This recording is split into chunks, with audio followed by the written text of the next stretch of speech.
Good afternoon, everyone, and welcome to Senate Transportation. Please join us in reciting the Pledge of Allegiance. Senator Ward, will you do the honors? Pledge allegiance to the flag of the United States of America and to the republic for which it stands, one nation, under God, indivisible, with liberty and justice for all. Thank you so much. And we are going to start by opening the hearing for House Bill 321 FN. I'm going to put this over here.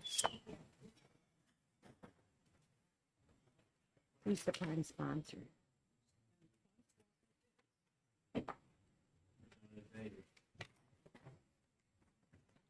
Why don't they put that on the top? It would be helpful. Yeah, the prime sponsor could come forward, please. Thank you. Good afternoon and welcome. Good afternoon. Thank you.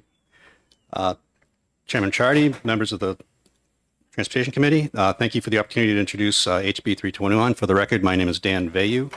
I represent Hillsborough 34 in Amherst.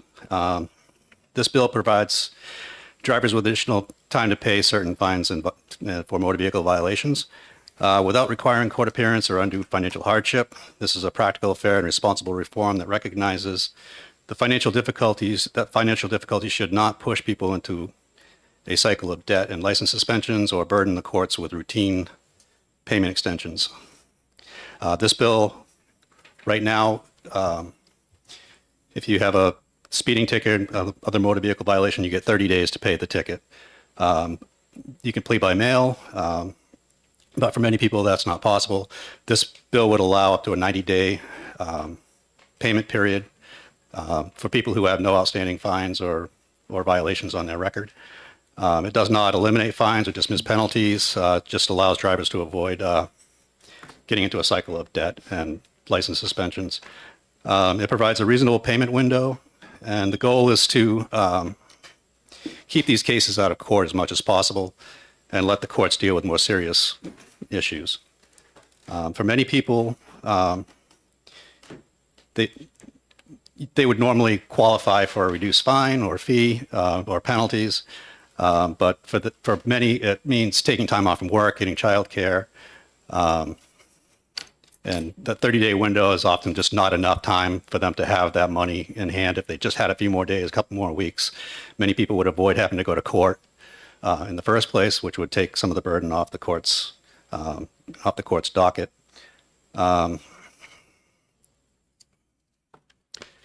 So this bill would allow them a little bit more time. In extreme cases, they can even ask for another 90 days just by notifying the DMV. It would put all the process within the DMV and keep it out of the court system, which would be a lot more, which would streamline the process a lot more and give the courts a lot more time to deal with more serious issues. Right now, when appearing in court to request an extension or provide documentation to justify the reduced penalty, just increases unnecessarily increases caseload on judges and clerks. By allowing drivers an extension from the DMV, this simplifies the process and reduces the burden. I think I already said that. For many people, once they get into that cycle of suspensions and fines, it just snowballs and becomes just part of their life. They're continually dealing with these issues for a long, long time. This is reasonable, common sense reform that ensures drivers are held accountable for their fines and fees, but it avoids unnecessary hardship and punitive license suspensions. Appreciate your time. Glad to take any questions. Senator McConkey. Thank you, Madam Chairman. Representative, thanks for taking my question. For your constituents that are having the issue of making a payment, I can appreciate cost values. Are you hearing any sort of what sort of a fee that they're having trouble? Is this $100 fines? Is it what's your average you're hearing that is an issue for your constituents? I think most of the fines are under $200, and it's more the people who are living paycheck to paycheck. It's just that, I was in that position once myself, where you're doing everything right, you're just getting started in your life, and you're working hard, and that one day you're going a little over the speed limit, you get a speeding ticket. And Thank you, sir. yeah, Senator Fenton. Thank you, and thank you for taking my question. So I just want to clarify. So so potentially you go up to 6 months without having to pay a ticket, correct? right. Is there, and I'll probably hear from DMV, any issues with the amount of time of 6 months and not paying the ticket in the process, or just are we gonna have to chase these folks down for 6 months? I think in some cases, and I think in most cases, people are just going to want to get it over with as quickly as possible. You know, people who are going to take advantage of the system are probably the people who are going to end up in the court system anyway in the process. So I think for most of us, once we get the money, we want this off our backs. We want to get it done as quickly as possible. So that's why it's kind of broken up into two 90-day periods rather than one 6-month period, because there was some suggestion that we go straight to the 6 months, and I wanted to put some kind of pressure to pay within that 90 days. But yeah, I think you could see some people stretching the system and pushing it to that 180 days. I have a question. Yes. Representative, thank you. What do you see as an enforcement mechanism to actually get them to pay then? That's just what I'm wondering. Right. It's the same enforcement mechanism that we have now at 30 days. It's just extended out. If they're going to take advantage of the system and go to the full 180 days, they're going to eventually end up in the court system anyway. But I think for most people that this would apply to, like I said, they're going to want to get it over with as quickly as possible, taking, an extra week or two to get that extra paycheck, not having to take the time off from work, not having to get childcare. Even sometimes it's not just losing a day's work. Sometimes it's, you'll get fired. Your boss can't do without you for the day. So this is, can be a big problem for some people. All right. Thank you. Any other questions from members of the committee? Seeing none, thank you for your you. testimony. A Mike Franklin wrote in favor but did not want to speak. Are there any other members of the public that would like to speak to House Bill 321? Seeing none, we will close the hearing on House Bill 321, and our next hearing begins at 1:15, so we'll be on a short recess.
Sorry.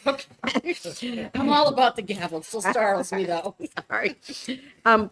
Okay, we are ready to have the hearing on House Bill 489. And the sponsor, Representative Mark Perlow, please come forward. Oh. Oh, okay, please come forward. Yep, it was written a little bit funny. Delavenco? Alavenko. Okay. Okay, welcome.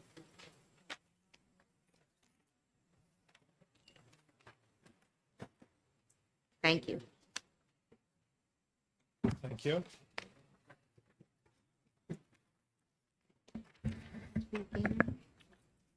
Thank you. I should start by saying I'm a first-term legislator, so I'm still feeling my way around, and this is my debut performance in front of any Senate committee.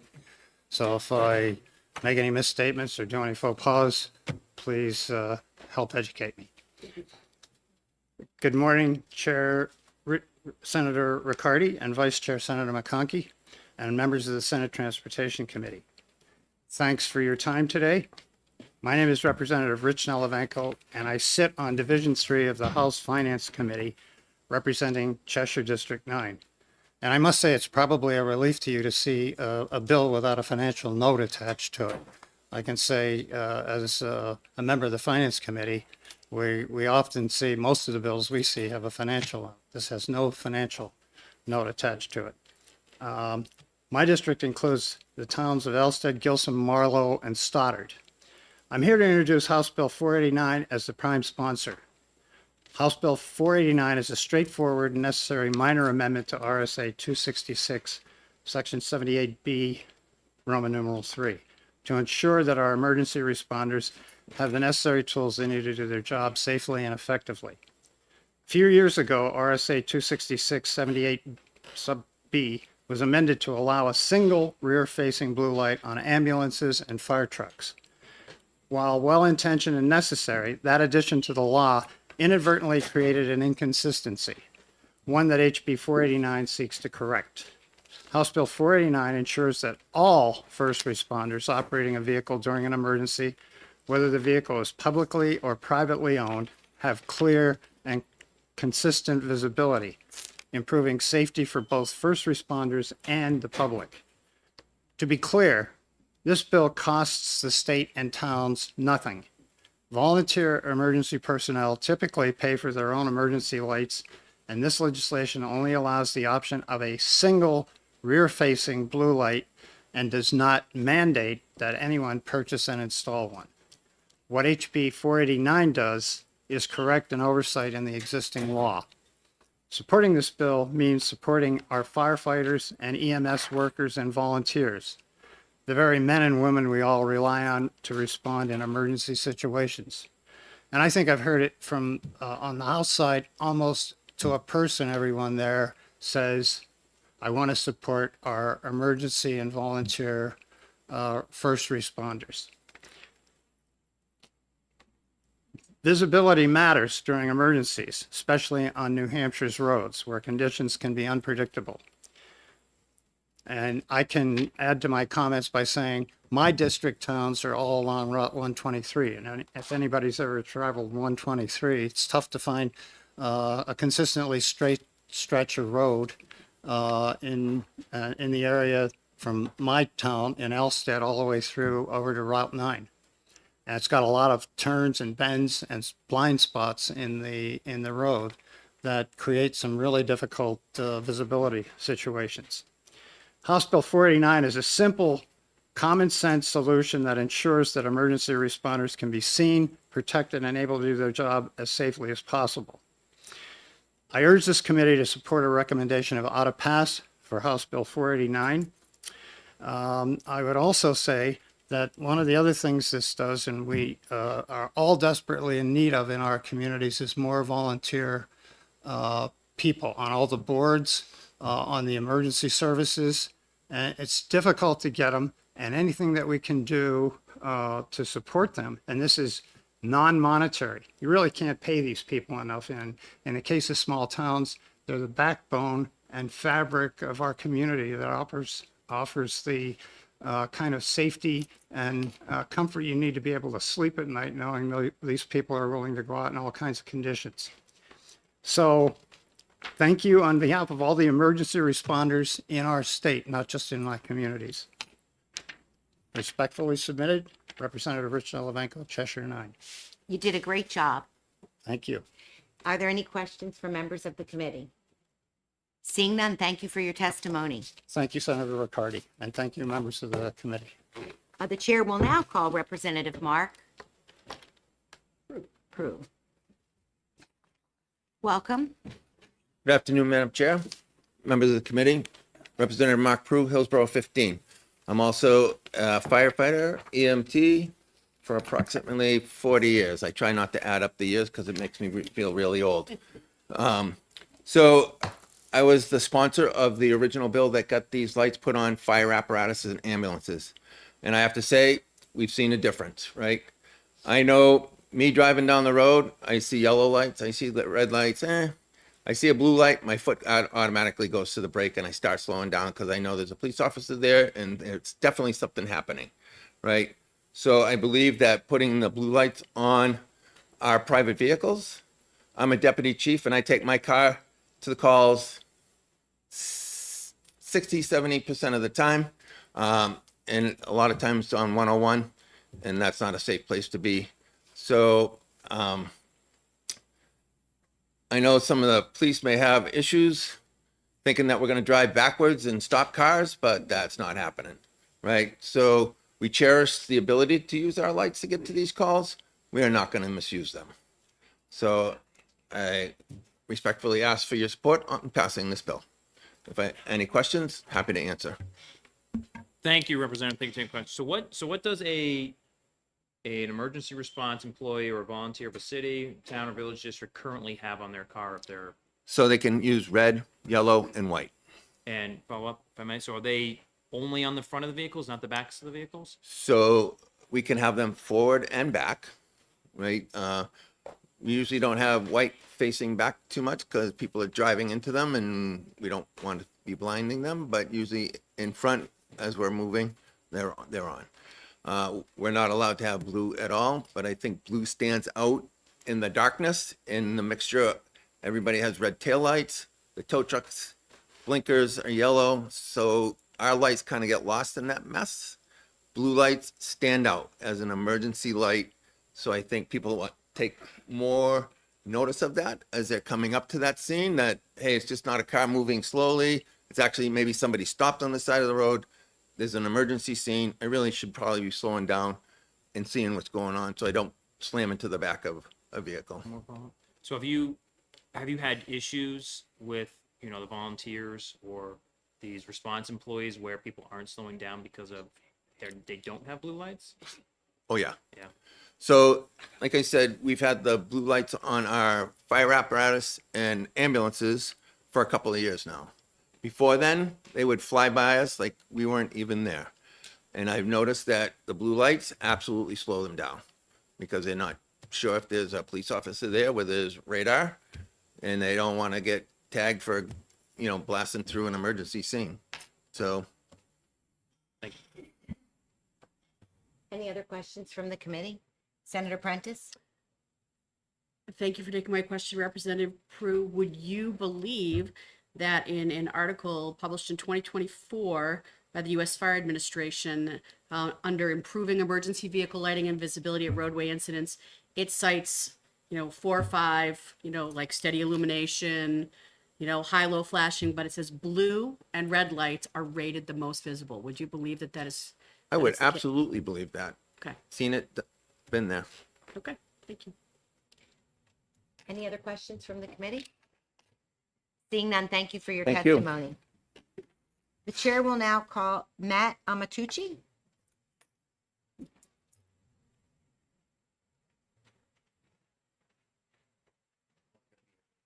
Good afternoon. Good afternoon, sir. Nice to see you.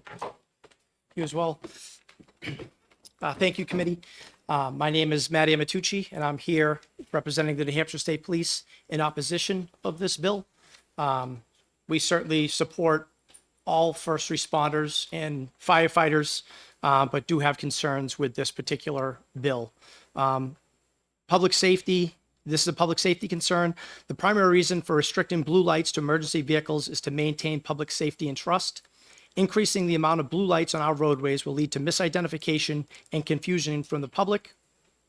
Historically, the blue emergency lights have been reserved for law enforcement and first responder vehicles. Although there are some fire trucks and ambulances with rear-facing blue light, there is no confusion as to what an ambulance or a fire truck is. Blue lights on private vehicles will lead to confusion and desensitize the public to the blue lights. That's our greatest concern, is the more blue lights we have on our roadways, with any type of vehicle, will eventually start to desensitize the public. The representative just stated that when he sees blue lights, he thinks of police, he thinks of law enforcement. And I think over time that's what you'll see from the public. Okay. That's all I have. Questions from members of the committee? Seeing none, thank you for your testimony. Thank you. The chair will now call Gordon Kemp.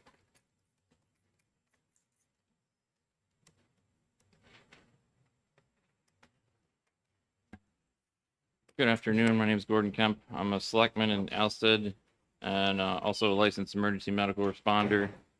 And I'm on a firefighter with Alsted and Ackworth. I had something a little different. I don't know the protocol on this, but I had a couple of lights. I don't know if props are okay. If you guys wanted, is that They allowable? don't really allow props. Okay. Can I put them on the table at least? Yes, go ahead. Okay. So there was a lot of confusion on the other side of so I just wanted to show people what we're talking about. Like, we're not talking about a full vehicle full of things. This is what we're talking about. One of these on the back of a vehicle.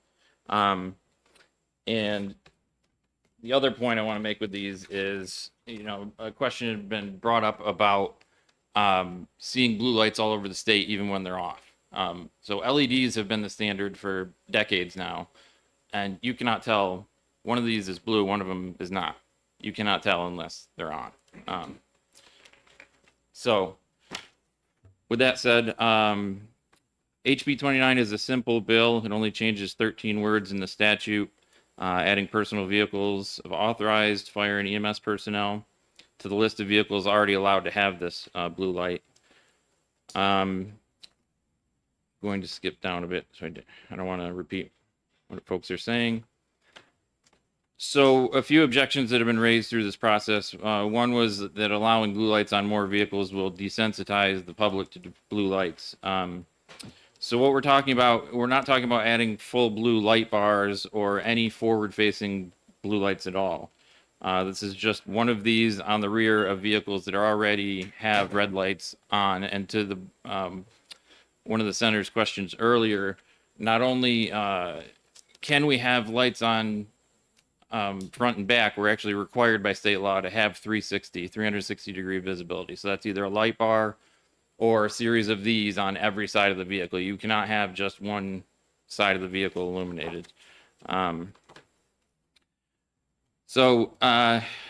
When people see blue lights in the rear view coming up behind them, it is law enforcement, and that's not going to change. If you see blue lights coming up behind you, that's law enforcement. Unless, like one of the representatives said, somehow we're driving backwards and folks see that. There's no confusion between a police cruiser coming up behind you in the road with the entire front of the vehicle lit up in blue and a personal vehicle with all red lights and a single rear-facing blue light that you can only see from behind.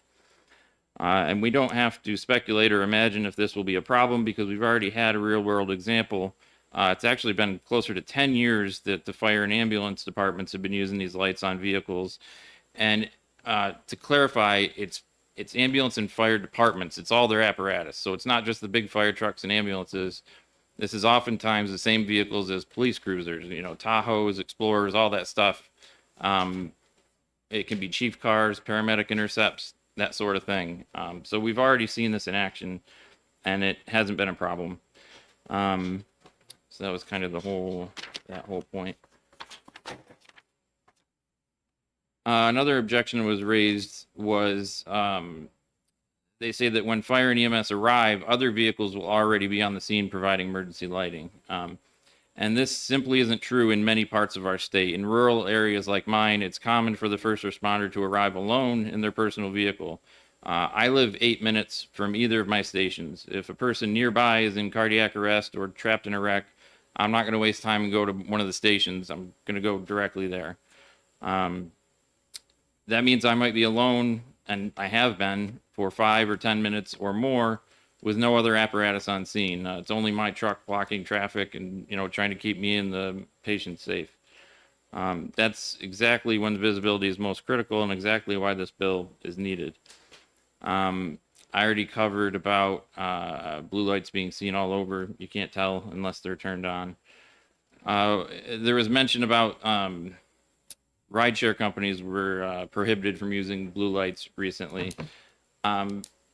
With respect, comparing first responders to Uber drivers is, for lack of a better term, absurd. First of all, the Uber blue lights were front facing, and more importantly, firefighters, EMTs, and paramedics responding to emergencies are trained, licensed professionals operating under the authority of a department. They're responding to protect lives. They're not picking somebody up at the airport. And I just think that comparison was inappropriate. In closing, HB 489 is about protecting men and women who are the first to arrive in the most dangerous, unprotected conditions. These responders already have the training, authority, and the need. This bill gives them one small but critical tool to stay safe. And one other thing I want to mention is these are the same people that are driving the fire trucks and the ambulances.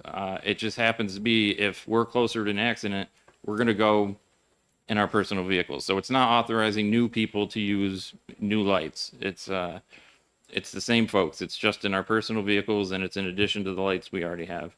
I respectfully urge the committee to recommend HB 489 ought to pass. Thank you for your time and your service to the people of New Hampshire, and I'd be happy to take any questions. Members of the committee, any questions? I have one. I'm curious, has any other state done this, and what has been the outcome of it? Are people decentralized with the blue lights? I would like to know if this has taken effect anywhere else. That's an interesting point. Thank you for the question. So emergency lights are not standardized across the country. There's examples of, one thing that comes to mind is the New York State Police, which is a fairly large agency. They traditionally were red and white. They didn't use blue at all up until relatively recently, and they started adding blue because blue is seen better in inclement weather and at night. And they've found that the contrast between warm color and cold color gets people's attention even more. And there are states where for a long time, medical personnel have been using blue lights front and back. So it's kind of a mismatch. There's no real standard. Although what the trooper said earlier is true, that traditionally, rule of thumb, blue all over the vehicle has been reserved for law enforcement, just with caveats and exceptions. So I can't really point to this specific situation happening somewhere else, because there's other states that use green or blue or all sorts of different combinations. So I have another question. Is there such a thing as a light that could have two colors on that one specific light? Absolutely. So I'm just thinking out of the box here. If law enforcement is truly opposed to the blue color for their reasons, you feel that you're not seen that well unless it's a blue light. What if you did a combination blue-red light? So that is one way you could do it. So lights like this can be a combination red-blue, red amber, red white, and they can flash alternating color. It doesn't have to be constant blue. Or there's, since LED technology has come out, the possibilities are endless. I just wondered if that wouldn't be an appropriate compromise. So I'm not sure how you would word that. I mean, I would be open to that. Do you mean that the light would necessarily have blue and another color? Yes, so like half and half. So it's not all blue, but blue enough that you'll be seen better than as if it was just red or an alternative color. So to be clear, there's already, on the vehicles we're talking about, there's already going to be 2, 4, 6, maybe 8 of these that are red already on the back of the vehicle. So by adding one blue in, you're already going to have, it's mostly red and just a little bit blue. Oh, see, okay, so that would give you a little of both, is what you're saying. Correct. Well, yeah, it's always going to be mostly red. This is just a small blue dot that catches people's attention. All right, I just want to make sure that I'm clear, so we make, the right decisions here. Absolutely. Okay, anyone else? Okay, thank you for your testimony. Thank you. There were few in opposition, and I was wondering, they're not written down to speak, but Chief Goldstein, did you want to just come and explain why you think it's not a good idea?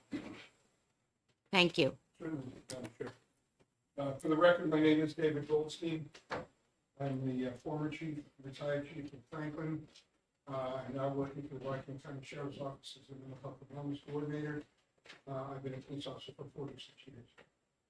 I think I can speak with some degree of authority relative to lighting on cruisers, because I can remember actual bubble gum machines on the tops of the cruisers. We've traditionally had blue lights.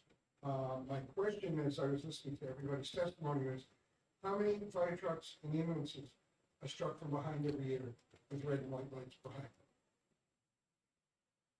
You never hear about it. How many cruisers are struck behind that have blue lights? If this is a chance that other emergency services want to take, then so be it. But I think that, quite frankly, we've been fighting this battle for as long as I can remember. I myself have been in a number of close calls on the highway as a trooper for 23 years, with people coming very close as they focus on the blue lights. There's a reason for it. It really is. It's not meant to embarrass anybody, insult anybody, or be detrimental or prejudice. But blue is law enforcement. It's that simple. And as the captain said, my concern would be if we're going to flood the highways and byways with blue lights, people are going to habituate to them. That's a very normal human condition. It's habituating to something that we see over and over and over again. And quite frankly, I don't see the need for blue lights in the back of any vehicle. I understand the reality. Madam Chair, you asked about other states. Massachusetts puts blue lights behind their emergency vehicles, as well as red. And again, I would just come at it. Oh, I'm sorry. No. I would just come at it from the point of view of just being a police officer for this long and knowing that it's very important to differentiate between the two. Thank you. I appreciate that you came up and spoke. My pleasure. Any questions? I'd be happy to answer. Sir. Thank you, Madam Chairman. Thank you, Chief, for taking my question. So I hearken back to a number of years ago, the bubble gum machine, even on my snow plows when we were plowing out, the cycle rate, could be slow as can be, and the weather gets bad, it goes even slower. And then we came up with LEDs.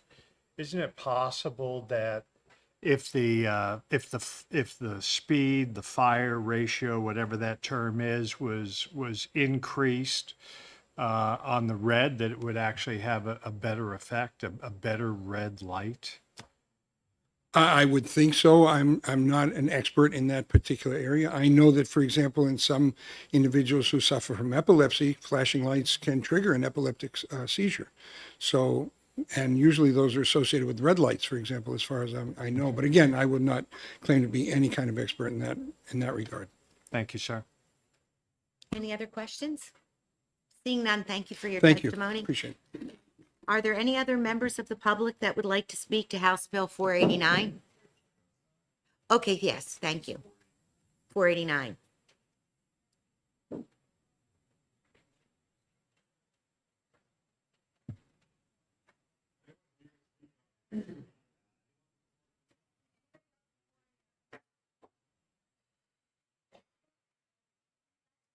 Okay, seeing none, we will close the hearing on House Bill 489, and we can move right along into opening the hearing for House Bill 632.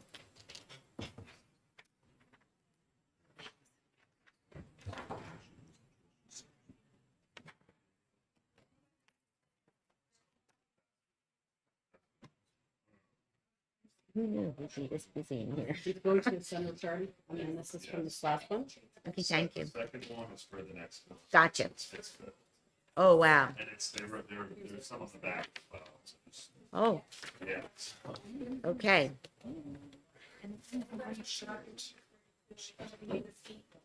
Okay, how do I know who the sponsor is? It's just the bill number. 632. I know, we need to make sure the sponsors put their name on their paper.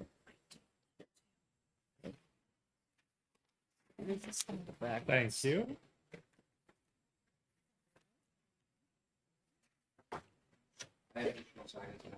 Okay, thanks.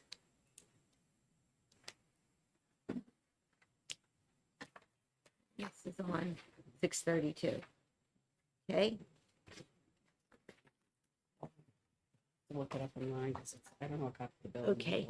so we'll have the prime sponsor please come forward on House Bill 632 and state your name, please. That works.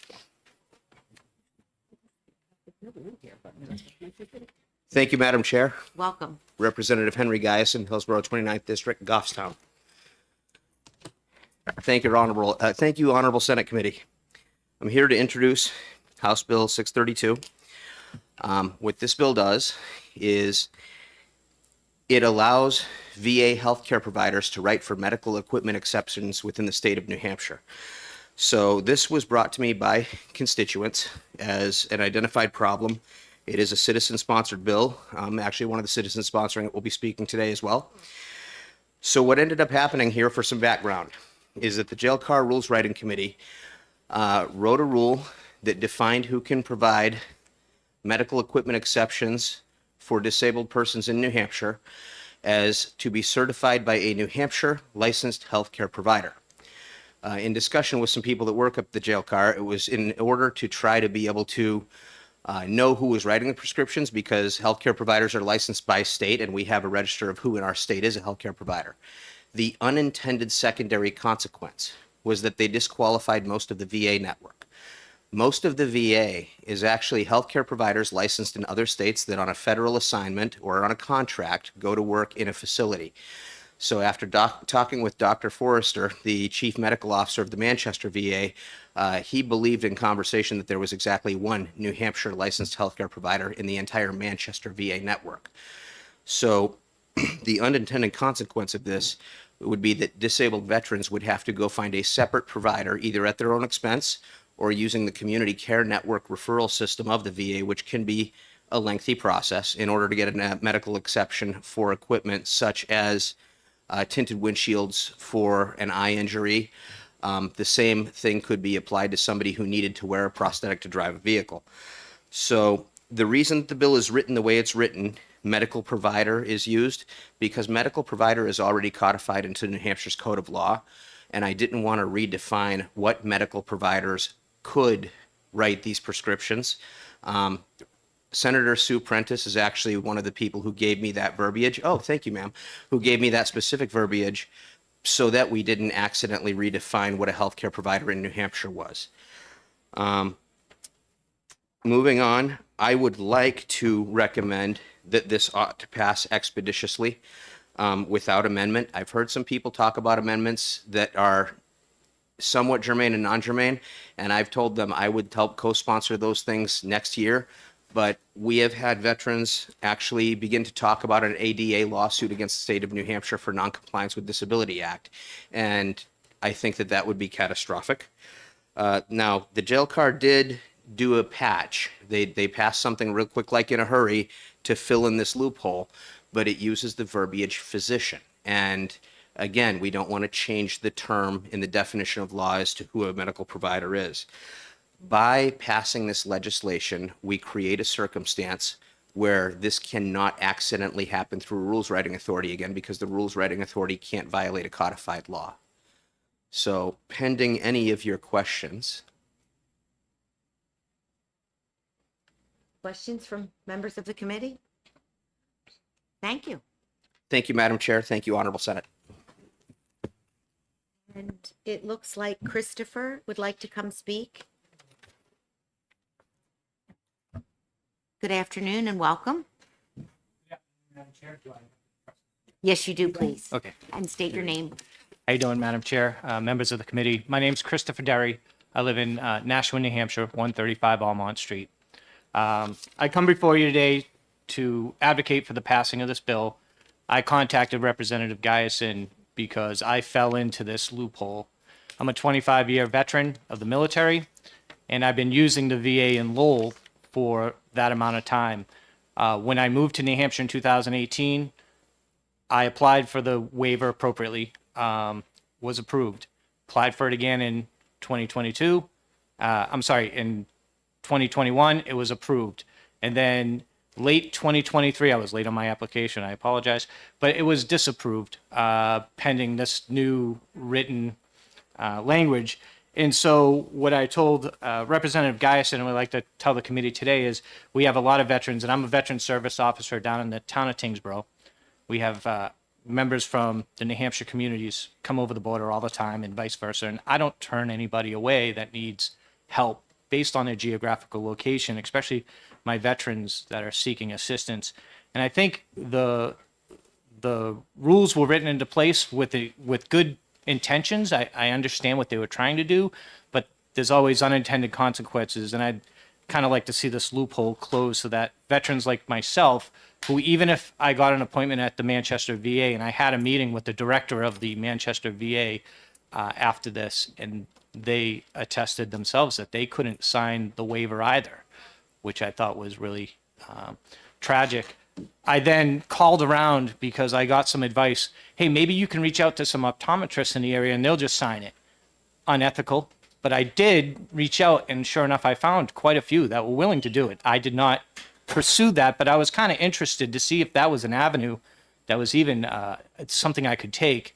So I don't think, I think by passing this, it would allow veterans, first of all, to continue seeing their doctors in an ethical manner where my doctor can sign the form that's required, and I don't have to seek unethical means or anything like that. And we can advocate for veterans to keep using the facilities, whether that's White River Junction, the Lowell, Bedford, or other facilities that they've been seeing for so long.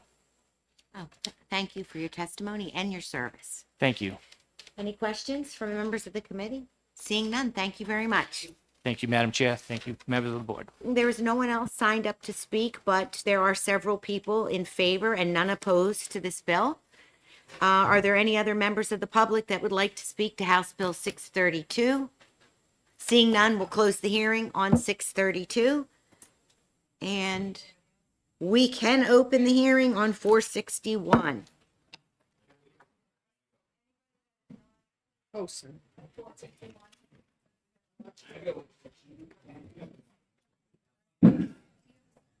Yeah. Unless there's an extra two. I don't know. There's a lot of people on here.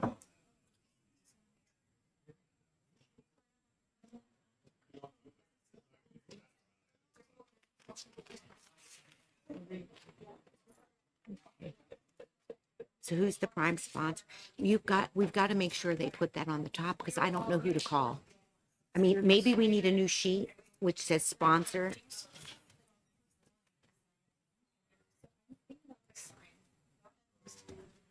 Well, huh? Oh yeah, I'm going to do that. I'm trying to figure out who the sponsor is. Walsh. Oh, okay. Yeah. They need. See if Tommy's Walsh out there?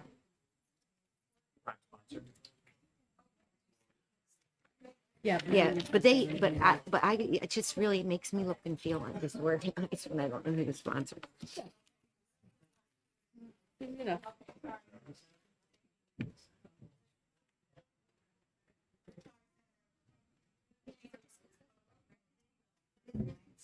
Yeah, maybe we need like a yellow highlighter, something to catch them. Yeah.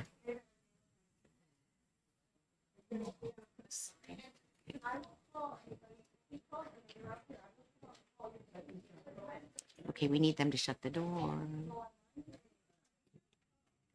Okay. So we want to welcome everyone, and one of the beauties that I love about New Hampshire is everything's public. We have good transparency and everybody gets to speak. But because we have so many speakers, we're going to have to limit it to 3 minutes. So try your best to stay to 3 minutes. If you have written testimony, I prefer you summarize, and then you can turn in the written summary for us to read. That being said, welcome Representative Walsh. Thank you, Madam Chair, members of the Senate, or senators, I should say, on transportation. For the record, my name is Tom Walsh. I represent Merrimack 10, which are the towns of Hooksett and Dunbarton, and I am the chair of transportation in the House. I'm here to introduce House Bill 461. I'll start off. I believe this is a very simple and a very common sense bill. What it does, in essence, is say that any testing or training materials that are issued by the Department of Motor Vehicles shall be in English, and no translators will be used either, for the simple contention that if you're going to get the privilege of driving on our roads on a regular basis, you should have at least a basic understanding of the English language. Now, why would I do this? In October, watching the news, as I usually do in the morning, I noticed that Department of Safety had approached the Executive Council to get $170,000 of taxpayer money approved to purchase all these things in 5 different languages. I believe it was Spanish, Portuguese, Mandarin, Swahili, and I'm missing one at the moment, but there was a 5th one. And that, I said, well, why is it that the taxpayers have to pay for this? I don't think it's fair. The people that migrate here, and I have no problem with immigrants, are the ones supposed to be doing the assimilating, not us. So that was my first thought about this bill. But it wasn't until a few days later, also watching Channel 9, that they were actually, it was Lieutenant Storm who was on the program first thing in the morning, and I did talk to him, and I mentioned that I was going to mention his name, talking about the recent rash of wrong way incidents on the highways. We've seen them on 95, 93, 101. And in his language, his words, not mine, with the 3 major issues that we're facing on the roads right now in terms of safety are impairment, distraction, and he said language is now an issue. And it makes complete sense. Everything that we do in transportation on the roads is in English. I know some of the signs are symbolic and universal, but most of them are not. All your directional signs, emergency electronic signs that say, caution, black ice ahead. Any of your white signs that are just a black line around it, like do not enter, don't block this intersection. I mean, just about everything is in English. So that's when I decided to file the bill. I said, it makes sense. We're supposed to be concerned about road safety, and this is legitimate. Previous to, 4 or 5 years ago, I'm sure we had tourists that didn't speak the language, and there was very low incidence because it doesn't happen that often, but obviously that's changed. So to go on a little bit further, I started doing a little more research on this. This is actually not a groundbreaking theory to get a commercial driver's license.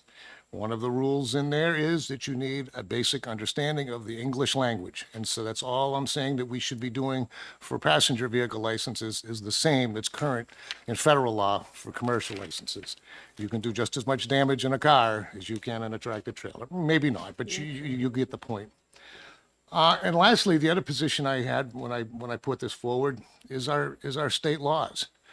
RSAC 3.1 states that the official language in New Hampshire is English, and all official public documents shall be in English. That's current law, and that's been on the books for a long, long time. So in my simple reading of the bill, I don't even know if it's legal for us to be offering official licenses for driver's licenses in any other language but English. It really is that cut and dry. It really is that simple. It's just all about safety. It's got nothing to do. I've been called a racist and a xenophobe, and there couldn't be anything further from the truth. If we're all genuine about road safety, it's only common sense that you should be able to read the signs that we have. That's it, Madam Chair. Questions from the committee?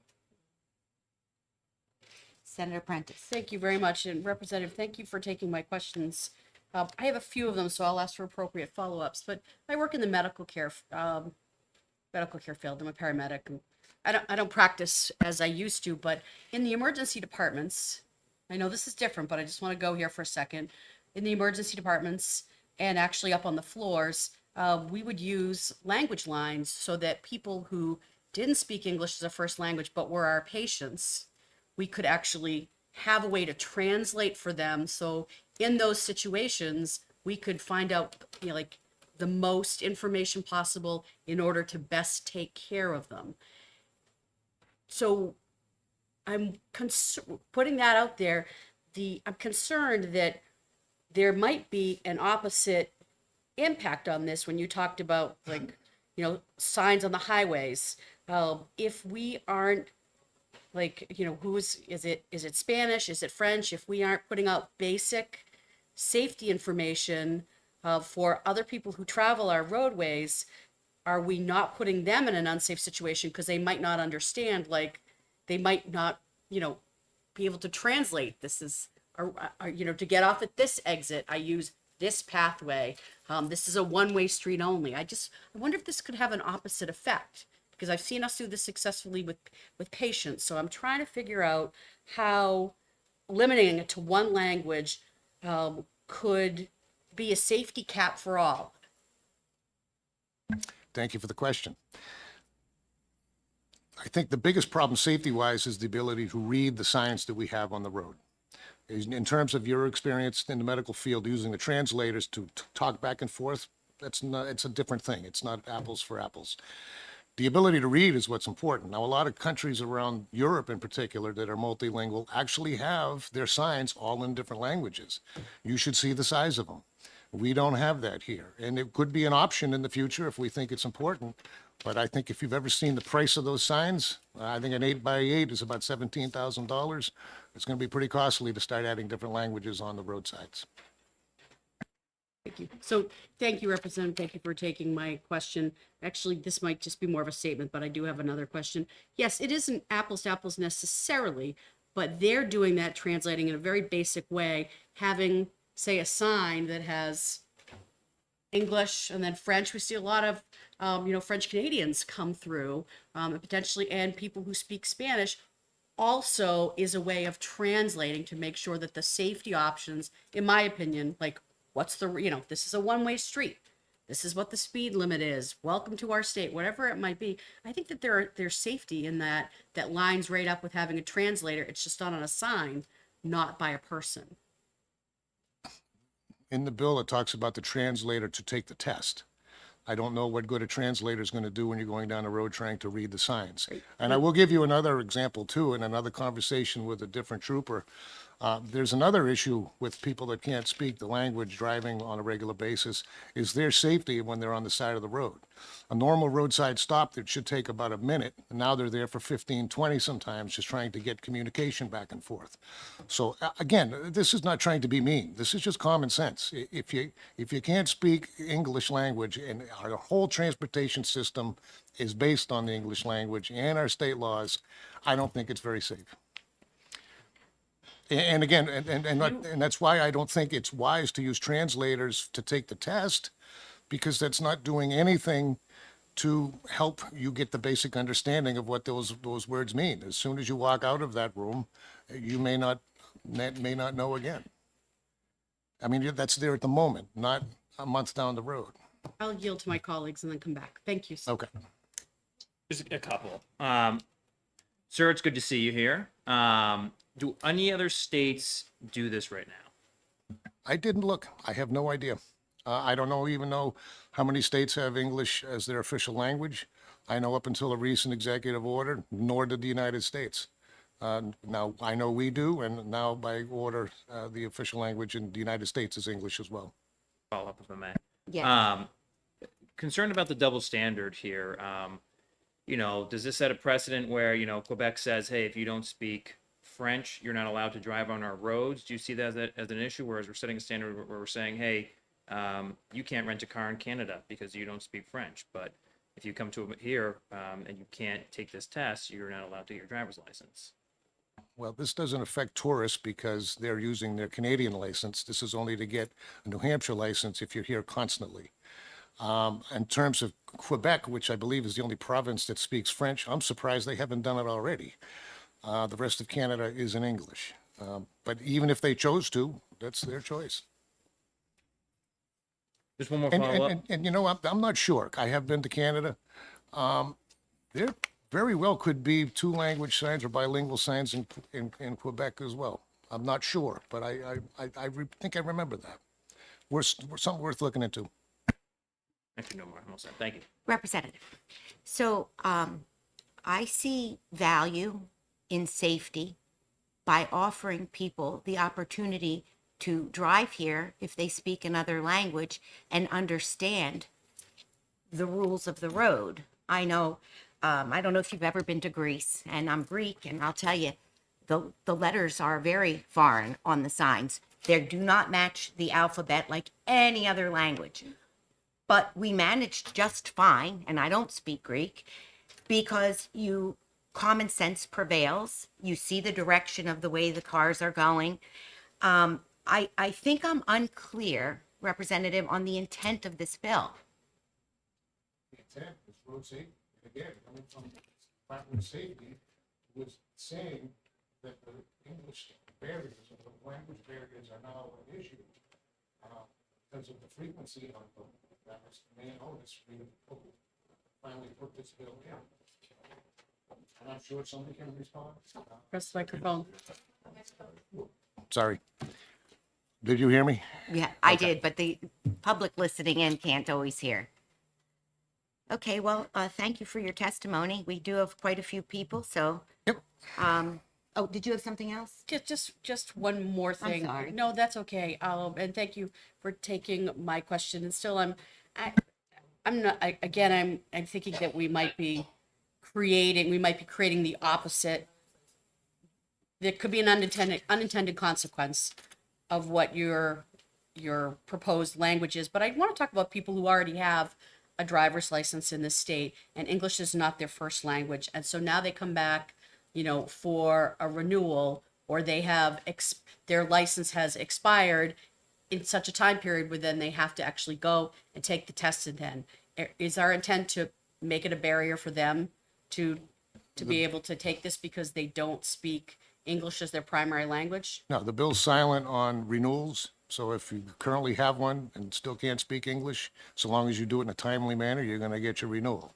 If you wait long enough that you have no choice but to take the test over, and I don't remember the timeframes on that because it's an interesting question, then you would probably have to, then this would apply.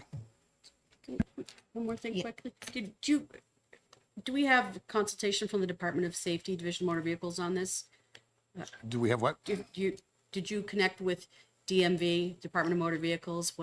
What's their position? Are they I don't know if neutral they on have a this? position or not. Actually, I spoke with Director Marasco. I guess they're here from information purposes. He had told me they have no position on either of these bills, this one or the next. But that's what he told me in the hallway. You can ask him yourself. Okay, perfect. Thank you. Senator Ward, you would like to say something? It's just more of a comment than a question. I think one of the problems that we have in the United States is that we do not expect people who are coming in here by whichever way to learn the English language. I know of one country at least, you cannot do anything. You can't even serve anywhere unless you go through this course where you learn the basic language of that particular country. And I think that is very important. And I don't know if this is something that we should think about, but I do think that there are too many people coming here and really they learn it eventually by picking up things, but they're not learning the basic stuff that they need in order to survive. And thank you for that. But years ago, the United States did require at least some basic knowledge through Ellis Island and et cetera.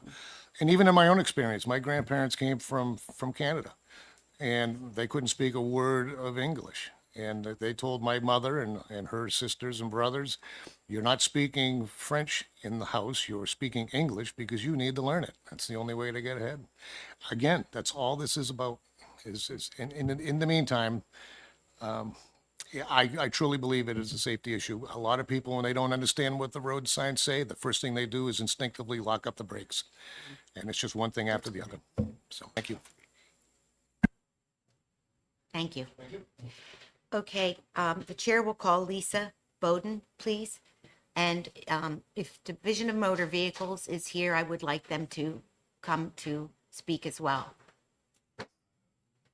I don't see it on here.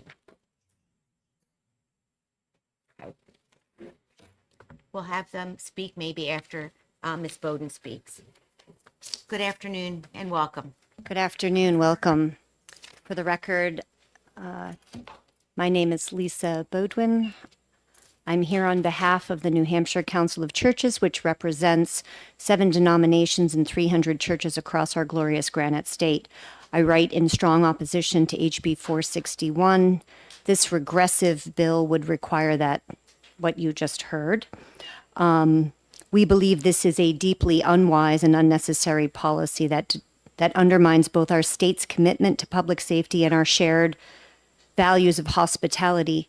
As people of faith, we are guided by the call to love our neighbor, welcome the stranger, and uphold the dignity and worth of every person. These values are not abstract. They have real implications for how we build systems and structures in our state. Ensuring that DMV materials remain accessible in multiple languages is a concrete way to honor the human dignity of all Granite State residents, including those who are building new lives, of providing testing materials in non-English languages. In the 1970s, the state offered driving tests in French for its abundant French Canadian residents. It was a recognition of the cultural contributions and practical needs of one of our great state's largest immigrant communities. My father was one of those French Canadians. And when I think about my father's journey, I'm reminded that the doors opened for him should remain open for the others seeking to build a life here too. My father, we indulged him when he pretended to be reading in English. We knew he couldn't read the paper. My father drove safely. He worked in the building trades and built houses across the greater Manchester area. I am very grateful for the wisdom and moral clarity often demonstrated by the New Hampshire Senate. I urge you to apply that same discernment here and reject HB 461. Let's not pass a law that narrows opportunity and undermines community safety, but instead continue to build a state that reflects God's inclusive love, where all residents have a fair chance to participate, contribute, and thrive. I will also say that I happen to own a very modest home in France, so I spent quite a bit of time in Italy, France, and Spain. None of them have multiple signs in different languages. They have the signs. I would also like to say that when one is driving, one is interpreting the symbols that are driving symbols. We are not reading long sentences when we are driving. Being able to interpret a road sign is different from being able to read.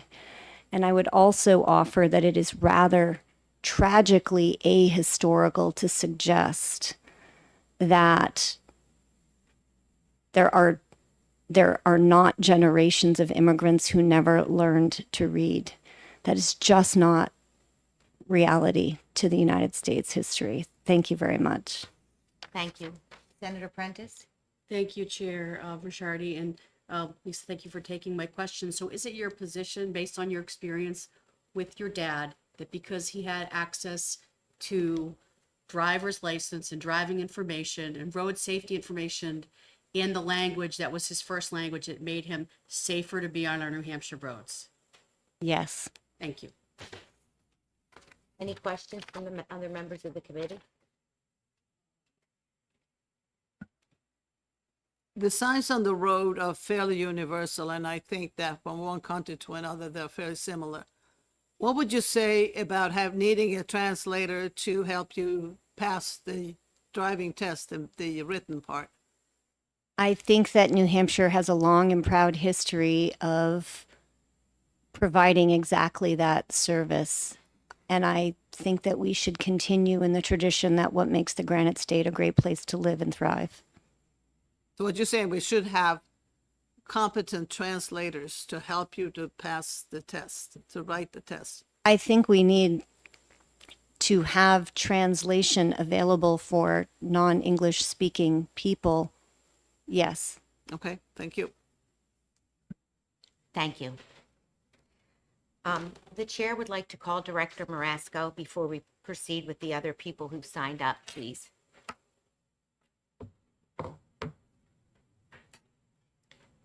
Good afternoon, Director. Good afternoon, Madam Chair. Members of the committee, thank you for the opportunity to speak this afternoon. John Marasco, Director of the DMV, here with Kathy O'Neill from the DMV, who oversees all of operations, our 14 locations around the state, and all of our 400,000 plus customer face-to-face transactions. So Kathy, thank you for being here. Happy to take any questions. Well, oh, go ahead. Do you want You go first. Good afternoon, Director Marasco. So there was a statement made previously that I want to ask you about, and I know it was in someone else's testimony, but to the extent that it's relevant, that one of the 3 major causes of the high number of motor vehicle crashes that we're seeing on New Hampshire roadways, one of them has to do with language and language barriers. So it talked about speed, distraction, and language barriers. As their director of DMV, and I know you're not acting in the capacity of state police, is that what you understand? No. Okay. So for Kathy and I, we're here per the Commissioner's Office, Department of Safety Commissioner's Office. The decision was made to not take an official position on the bill, but if asked, offer informational testimony, and that's what we're happy to do. I have recently heard that, but I don't have any information to support it. But then again, I'm not on the law enforcement side, so I don't want to overextend my knowledge base on that.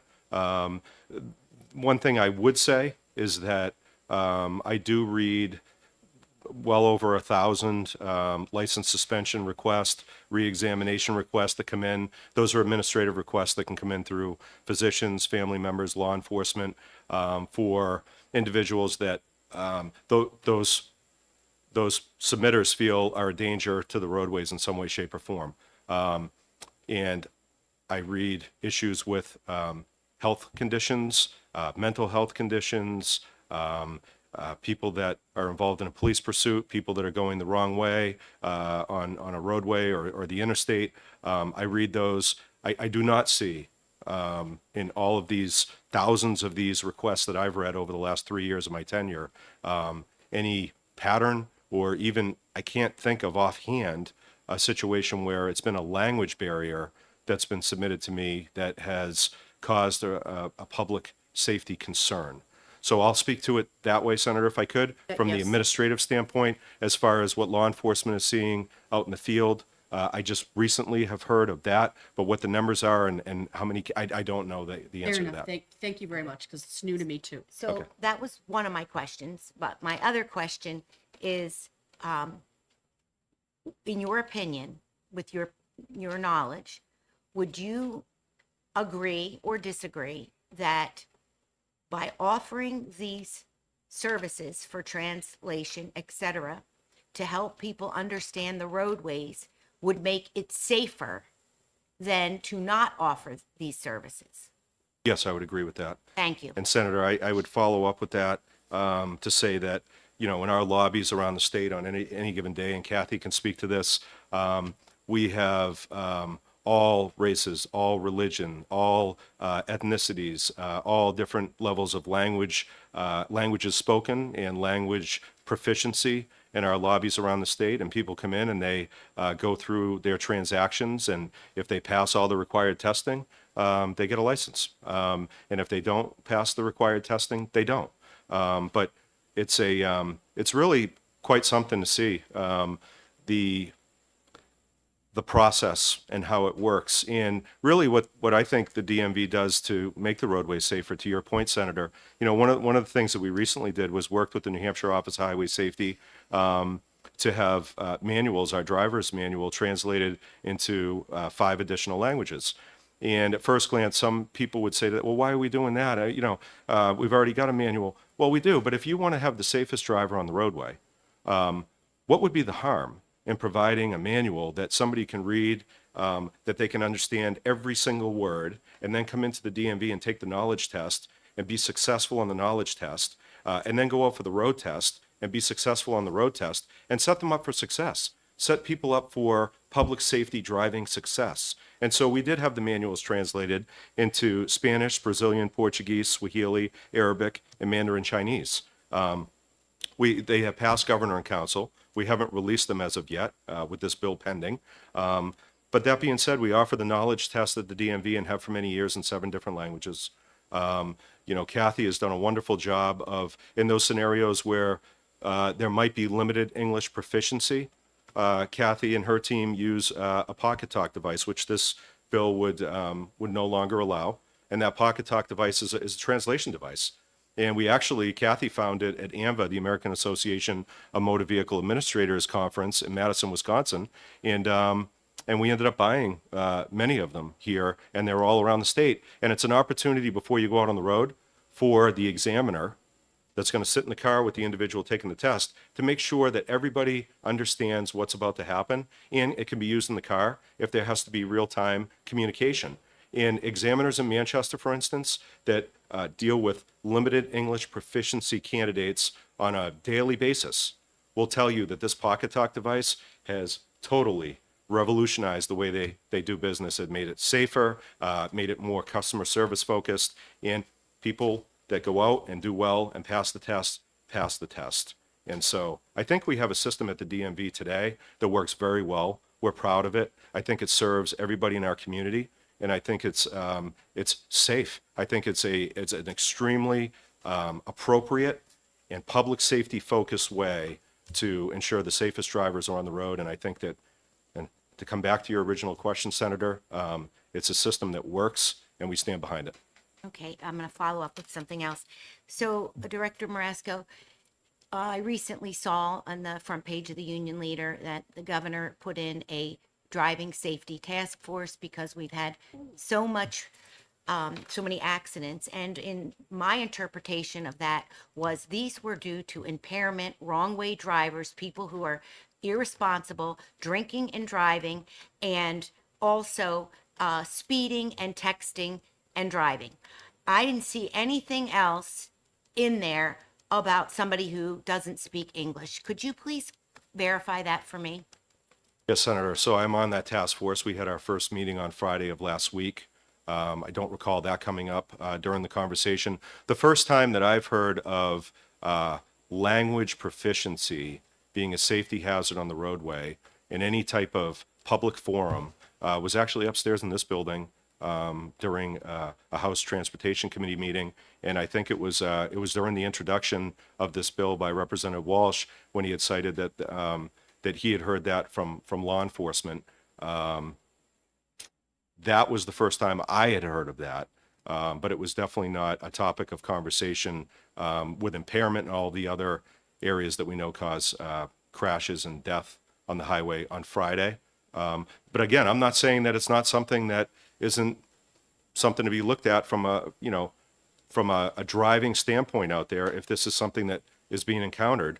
But this is very new for me. I've never heard of this being a trend that is hugely problematic for public safety. It's new. Thank you so much. Any other, Senator Fett? Thank you, and thank you for taking my question.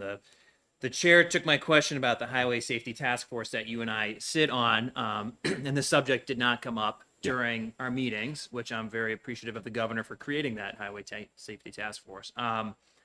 In your capacity, is there potential for us to lose federal funding if this were to pass? That's a great point, Senator.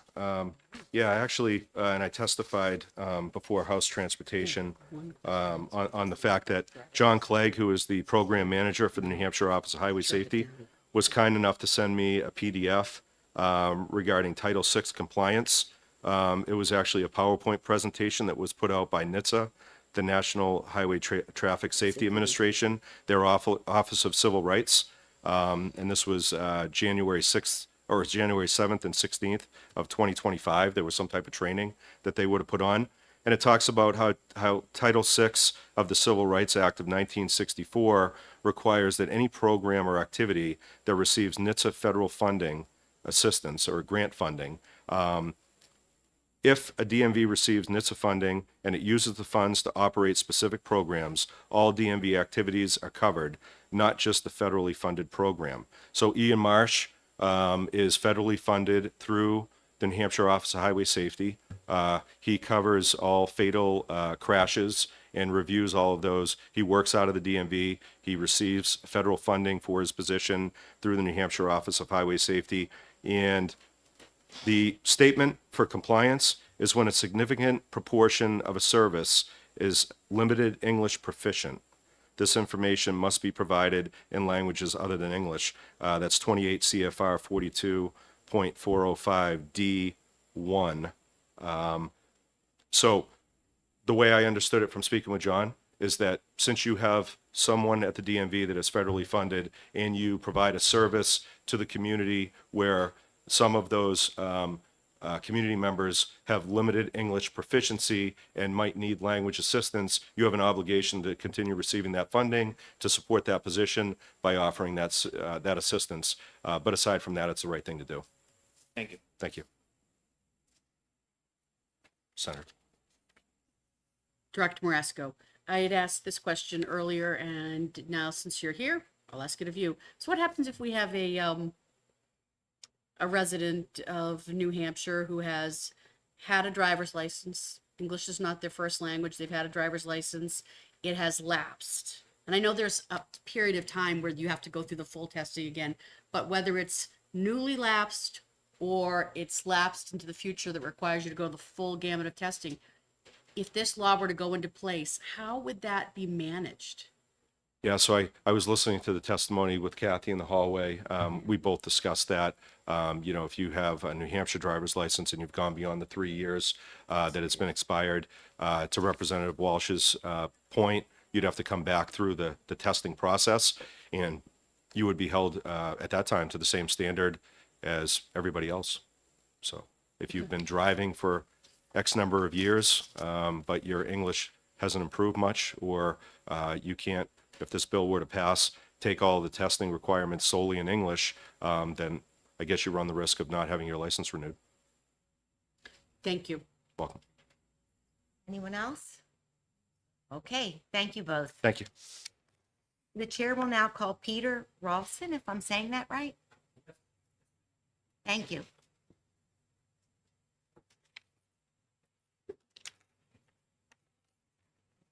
Good afternoon, Senators. Welcome.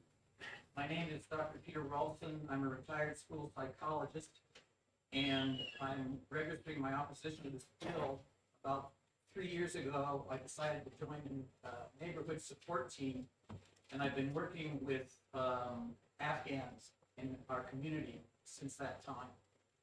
My wife and I have helped 4 Afghans get their driver's licenses. And also to get cars. They have to go through a written exam. They have needed to have a interpreter with them.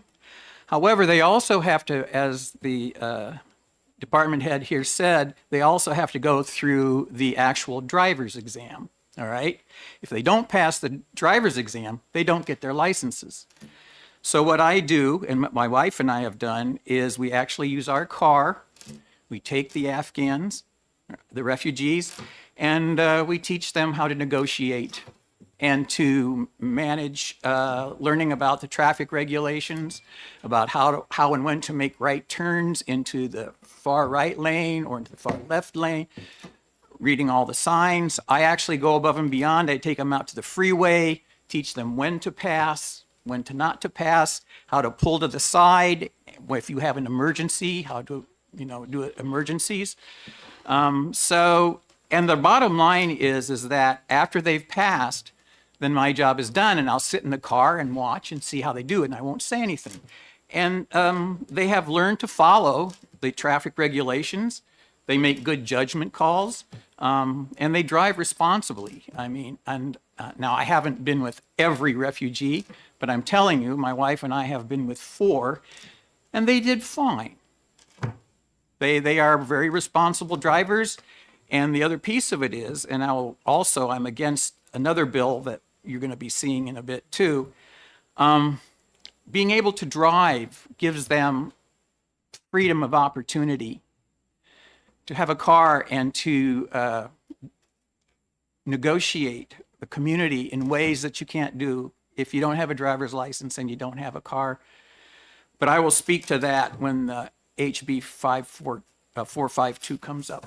Oh, you'll be here a while. That's fine. I'm retired, so I've got the afternoon. Okay. Any questions? Oh, Thank you for your testimony, All right. sir. I'm gonna run to the waiting room. Okay, the chair will now call Representative Ted Gorski.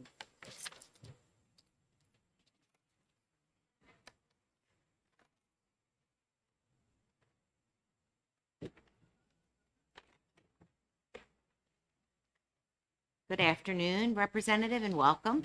Good afternoon. Thank you, Madam Chair. Thank you, committee. Just like for the record, my name is Representative Ted Gorski from Bedford, representing District 2. And this will be a short sermon, as the priest would say on a Sunday, because I know you have a lot of speakers. For me, Chairman Walsh took a lot of my gusto in terms of the reason for this bill. For me, I think it's more of a safety issue. A couple of weeks ago, we were coming up here to the State House, and one of the messages on the digital signs said black ice. My concern is if someone doesn't read that or doesn't understand that, it can put not only them, but other drivers in peril. And that's why I see this as a safety issue. In terms of closing, let me just say this. You know, one of the things we hear a lot is that this is an immigration bill and all that. My father came here from Poland. I've recently discovered my family history and found out my father was captured by the Germans and forced in a labor camp. My father came here to the U.S. Under a sponsorship and came to this country not knowing any English. When I was growing up, I always asked my parents, well, how come, you know, all my friends have cars and we don't have cars? And they pretty much, my parents told me, is because we don't. I found out much later in life, after my father passed when I was young, one of the reasons is he didn't know the English language good enough to make sure his family was safe when he was driving. It wasn't until my father learned English that he got his license. So I've kind of lived it. And I think in closing, this is kind of a safety bill that I think we all should consider. And I want to thank you for your time. Representative, you just said something very profound. You said that your father didn't want to drive because he didn't understand. And that was a long time ago, correct? That was back in the 50s and 60s before I was young, yes. So what we have now is the ability for people to have understanding through the translation process. If this bill were to pass and we remove that, then the same situation that happened to your father would begin again. My father, the reason my father didn't want to, I think it's a little bit different. See, my father wanted to make sure his family was protected. And in order to do that, he needed to understand the English language. Thank you for taking my question. Any comments from the committee? Seeing none, thank you very much. Thank you so much. Let's see. Ken, looks like Barnes, but I'm not sure. Okay, thank you. Sorry. I'm sorry about my handwriting. Well, my eyes are not so good either. I say I can read and write English, although I suppose my writing of it is suspect at this point. Yes, my name is Ken Barnes. I live in Kentucky, New Hampshire, and thank you, Madam Chair and Committee, for allowing me to testify. I oppose this bill, 461, and I ask you to please ITL it, kill the bill. The Commissioner of Department of Motor Vehicles told you that the sponsors, that the rationale that the sponsors use for this bill are simply counterfactual. The traffic problems are not caused, for the most part, by language difficulties, and there really must be some other reason why they want this bill, but it is not for reasons of actual public safety.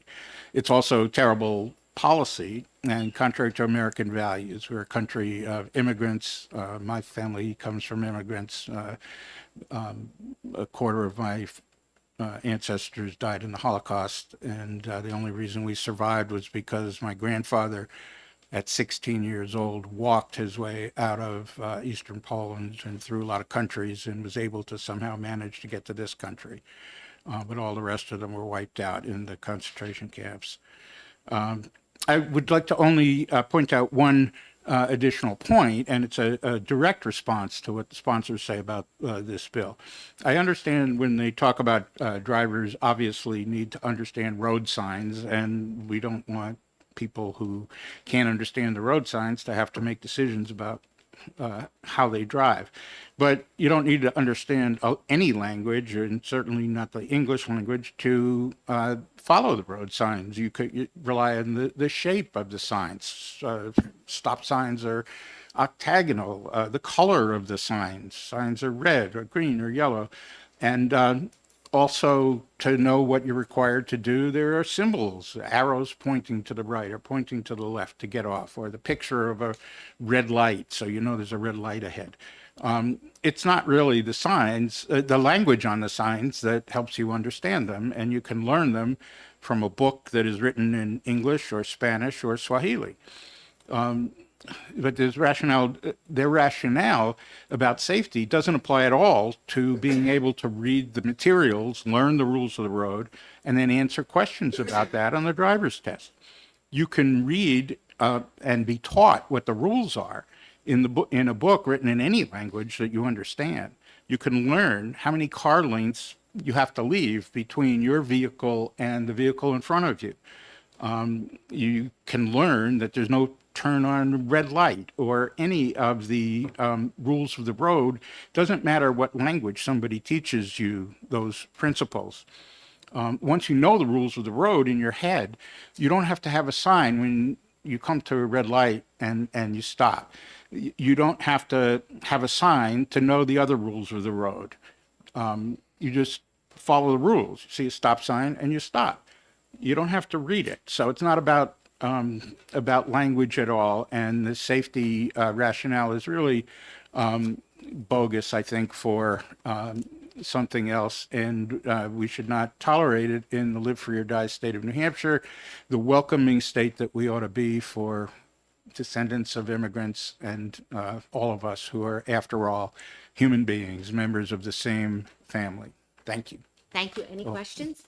Seeing none, thank you for your testimony. I accidentally, there's a lot of names on here. I skipped one. Sorry. Dr. Rebecca Field. I apologize for that.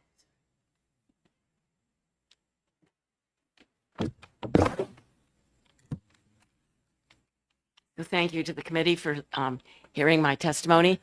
I'm Dr. Rebecca Field. I live here in Concord, about 3/4 of a mile away. And I am here to strongly oppose House Bill 461. In my opinion, this bill doesn't make any sense. Why would we not want someone to fully understand the rules and regulations of driving on our roads?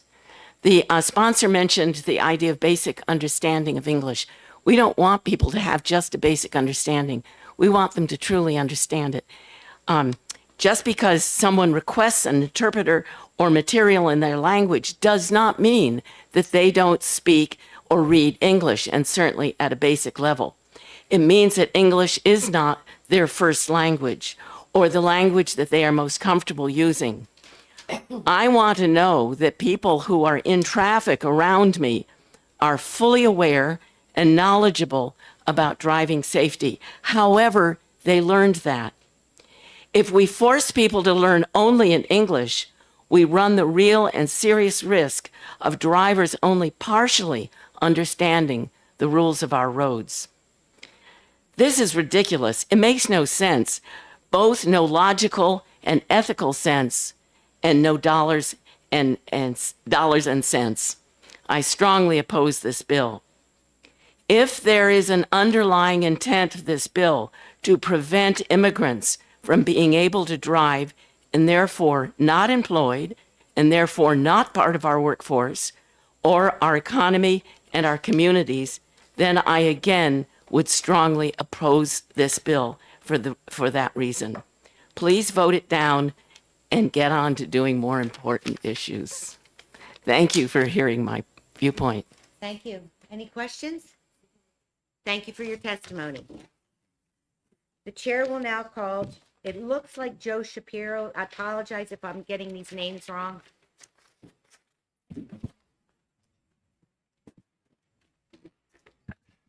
Thank you, Madam Chair and committee members, and you got my name absolutely right. Okay, thank you. So I don't know if any, Joe Shapiro, Keene, New Hampshire. So I don't know how many of you have gone onto the governor's website recently. You can find all kinds of information there, her bio, who's on what commission, press releases. So I was just on the governor's website, governor.nh.gov, and I saw that on the top of every page, in the center of every page, there's the words change site language. I clicked on change site language, and what do you know? There was a drop-down box with 300 languages, including Latvian, Dinka, Yiddish, which is the language that my grandparents spoke. This confirmed two things for me. Number one, that with our technology today, translation is inexpensive and readily available. It's easy. Number two, it confirmed for me that the governor has a real stake, has a significant interest in wanting to communicate with her constituents in a way that's transparent and a way that's welcoming to people for whom English is not their first language. Now, I looked on the DMV website and I saw that there were a small number of languages that you could take the driver's test in. English, Spanish, and a few others. It's estimated that 8% of New Hampshire residents speak a language other than English in their home. Fairly small number of people who speak a language other than English. And out of those 8%, many of them are citizens, and many of them are totally proficient in English. They just speak to their family in a different language. We all know how important driving is in a state like ours. It's been mentioned by other people who testified how important it is to be able to be part of your community, to get to healthcare appointments, to get to school meetings, and most importantly, probably to be able to work and be a consistent employee at a business. For the handful of residents who choose to take their driver's license exam in a spoken language, it is truly a lifeline. I urge you to follow Governor Ayotte's example and not take that lifeline away. Please vote ITL on House Bill 461. Thank you for your testimony. And we had to put a timer now, and you did just perfect. You got done. I don't know how you did it, but you did it perfectly.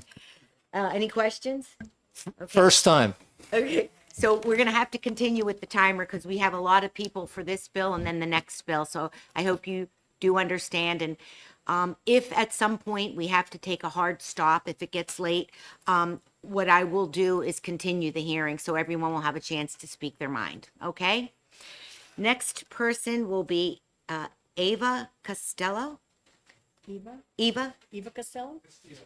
All right, I'm sorry. Manchester. I didn't see her. It says speaking. All right, we'll have to do 2 minutes. Okay. We got more on these bills than we ever did. Well.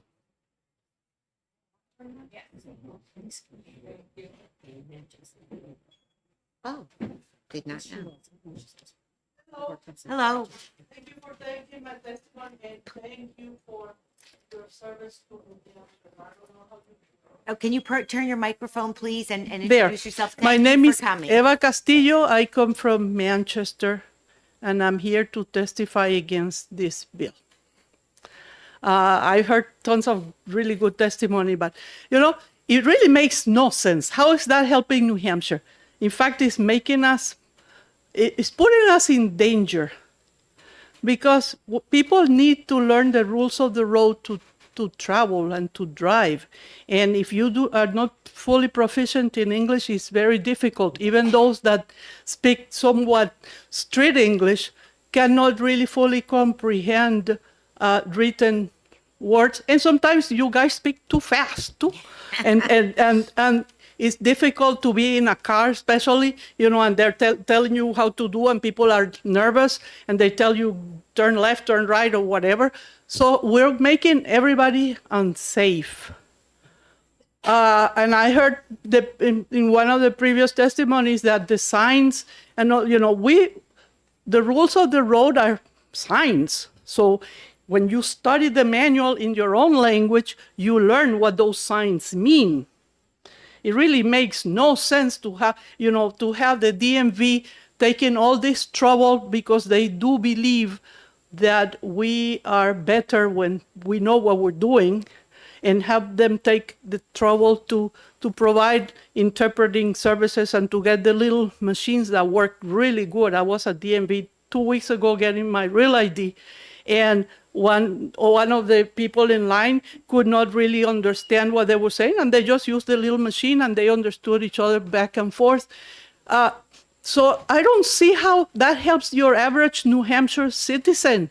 Instead of opening our doors and making sure that people are comfortable and feel welcoming in our state, we're just closing the doors on good, productive citizens that we need because we're the second oldest state in the nation. Thank you. Can you surmise, wrap So up? Sorry. thank you. Okay. So please say adios to this bill. It really makes no sense whatsoever. Thank you for your testimony. Adios.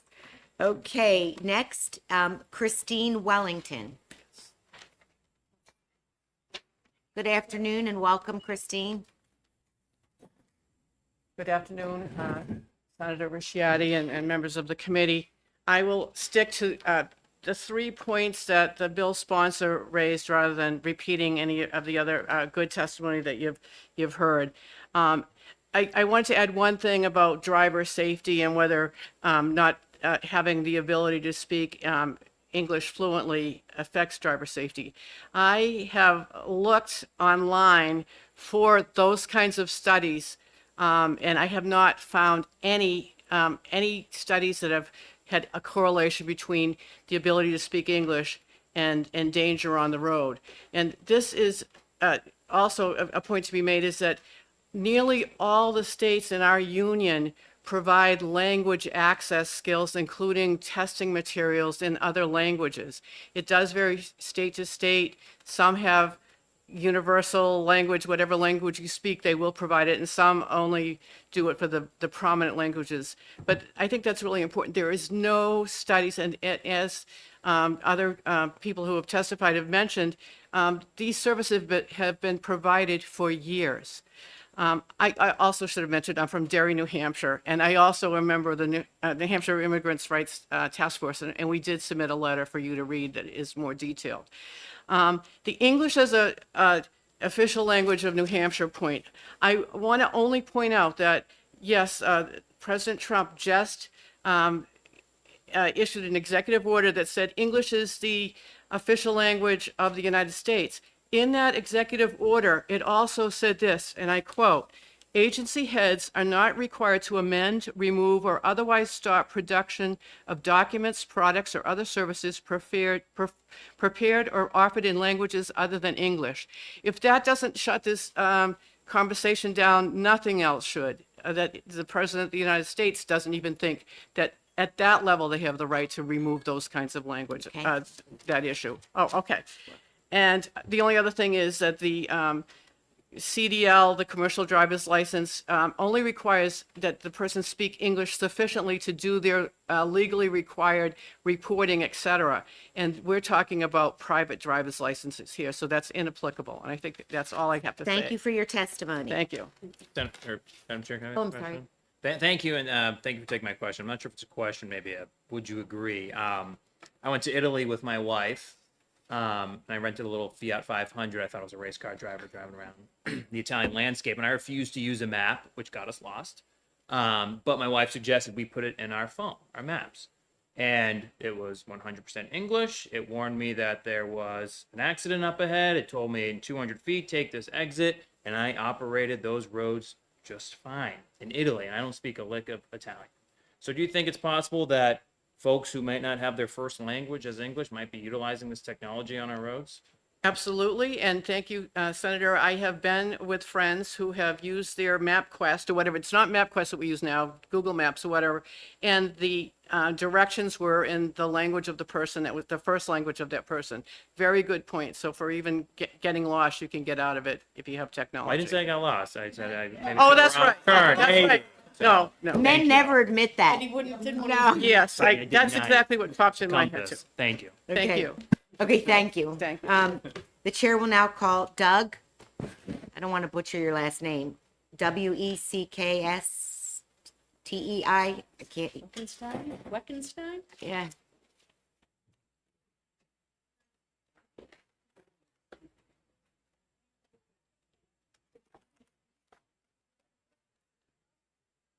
Are you Doug? Yes. Well, welcome. Oh, no, you go here. I mean, certainly you can. Right in front of the mic. And just state your name, please. Thank you. Thank you.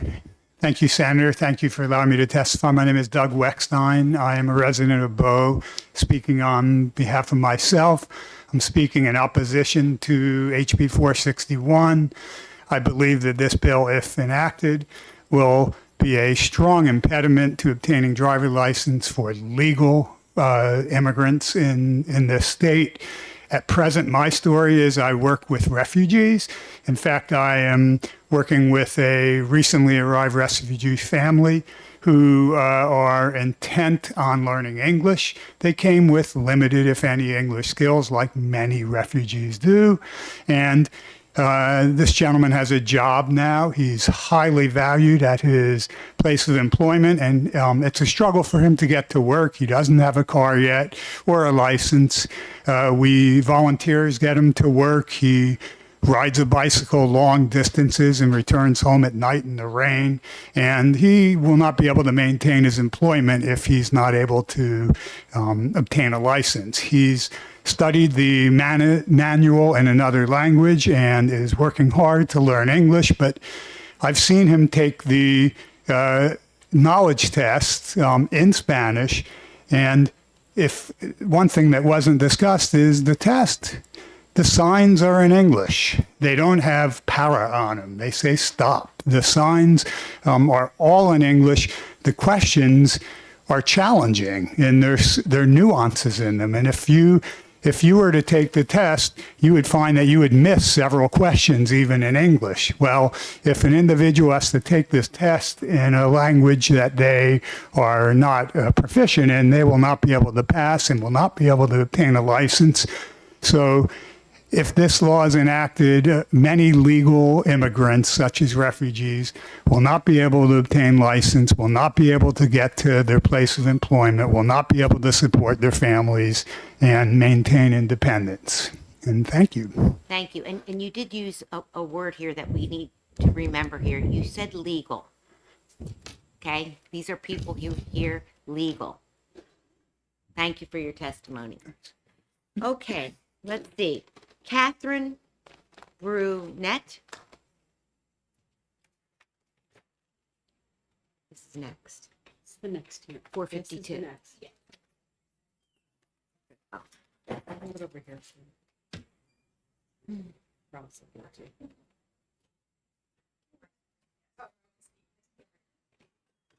Good afternoon and welcome. Thank you very much. And just a reminder, we have to put the timer on for 2 minutes, so thank you. Absolutely. I'll make it quick. My name is Catherine Bernay. I'm from Durham, New Hampshire.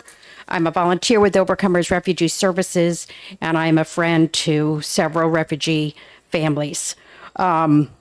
Great testimony today about safety, about welcoming. I haven't heard a lot about the economy though. We're in a world right now where Washington seems to want us to build factories and stop buying goods from other places in the world.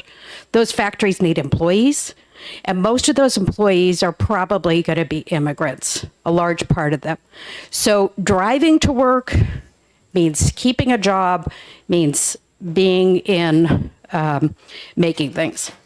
The last thing I will just say is that just want to share a personal story. I am good friends with a refugee family that came here in 2017 from Africa. 2 parents, 5 kids. Parents found work very quickly and are still employed working at a company that cleans uniforms. They need to drive to get to work. Since that time, my young friend has got her nursing degree from a community college in New Hampshire. She works as a nurse. She's a real estate agent. Her parents still are not able to, would never be able to pass a English language driver's test. They're in a world that doesn't require their work to speak English. They are thriving. They are paying taxes. They are raising their family. Same with the Ukrainian family that I'm good friends with in Durham, who are working. They actually even are business owners, but the parents would not at this point be able to, under this bill, be able to get a driver's license. So thank you so much for your work and for the good questions that you're asking. Thank you, Catherine. Any questions? No. Oh, well, you're good. Okay. And you did perfect. The chair will now call Steve he's a driving instructor. I don't want to mutilate his last name. Switch.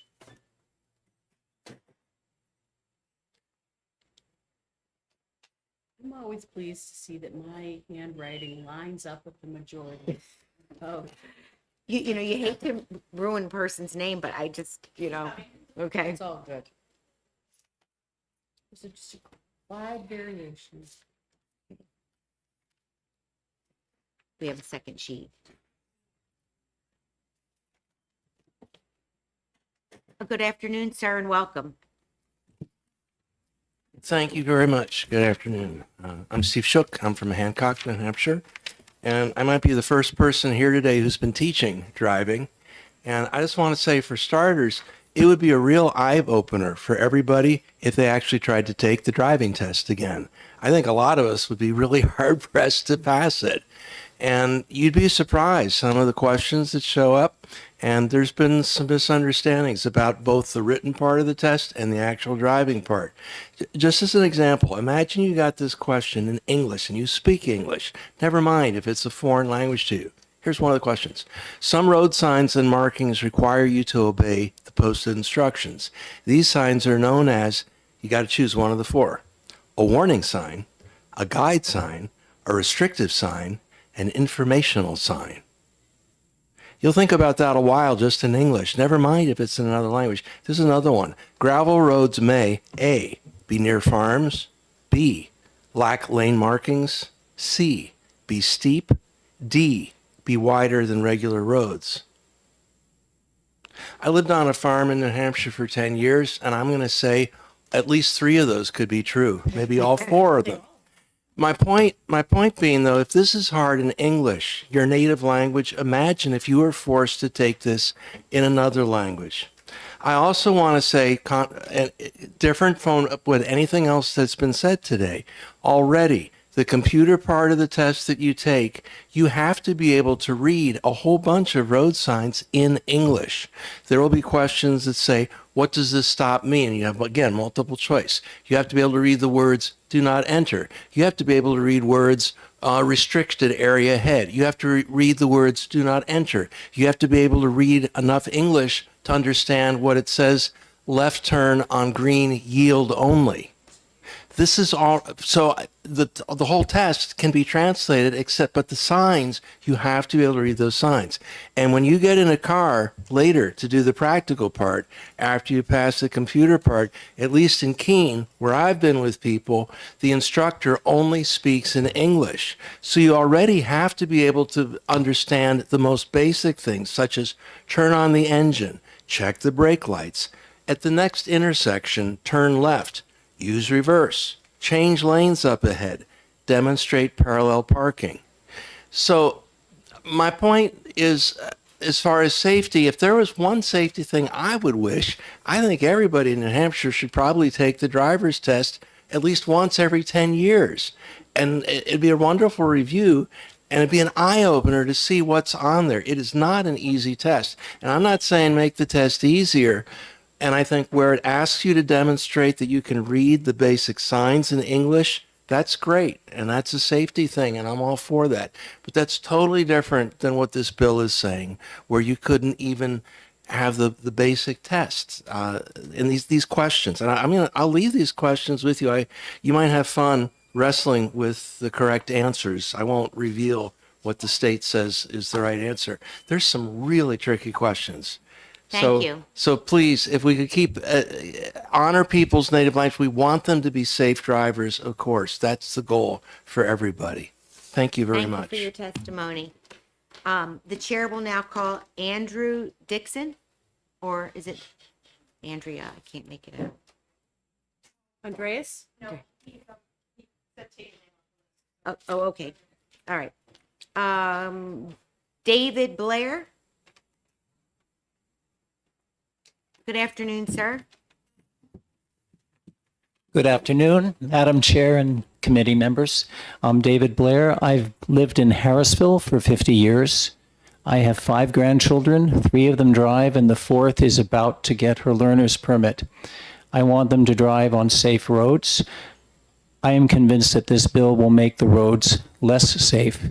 It will, because there will be some people who are compelled to continue to go to work, even if they've been denied the opportunity to take the driver's test, in the written test, particularly in a language that they understand.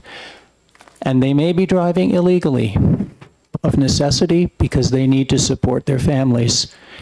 If the bill passes also, those who do not take the test and do not drive will mean that our nursing homes, our factories will be lacking employees who are totally important to our economy. So I think the bill it does not make sense for reasons already given. I'm really glad that people have pointed out that in order to pass the test, you do have to be able to read signs in English. It's that's absolutely essential, and it should be. So thank you for hearing all this testimony. And again, I am opposed to this bill. Thank you for your testimony. Any questions? Okay. The chair will now call Margaret Hawthorne. Okay. How about Jessica Pelletier?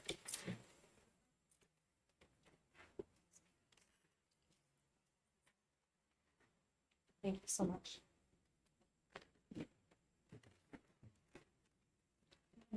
Was there also an Ann Dancy on there? Ann Dancy?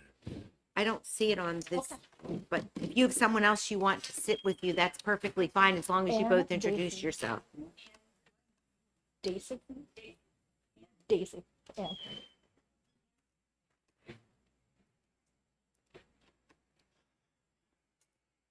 Thank you. Good afternoon and welcome. Good afternoon. Thank you so much. My name is Jessica Pelletier. I'm the director of the Immigration Legal Assistance Program at Accentria Care Alliance. We provide not only resettlement services for newly arrived refugees, but we also provide skilled nursing facilities and rehabilitation services. We are speaking out against this bill. This driver's license is an essential tool for daily life and for economic participation.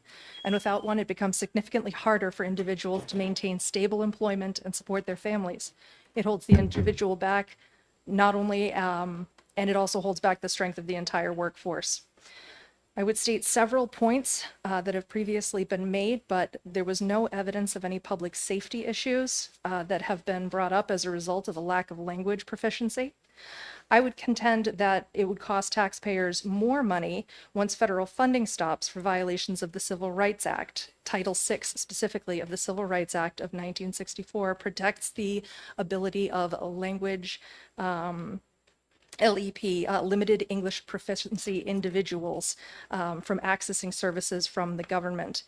Currently, there's only one state, Wyoming, that limits exams to English, but they do allow interpreters. So this is a more restrictive version of the bill, and I do not believe that New Hampshire should be the second state that follows them.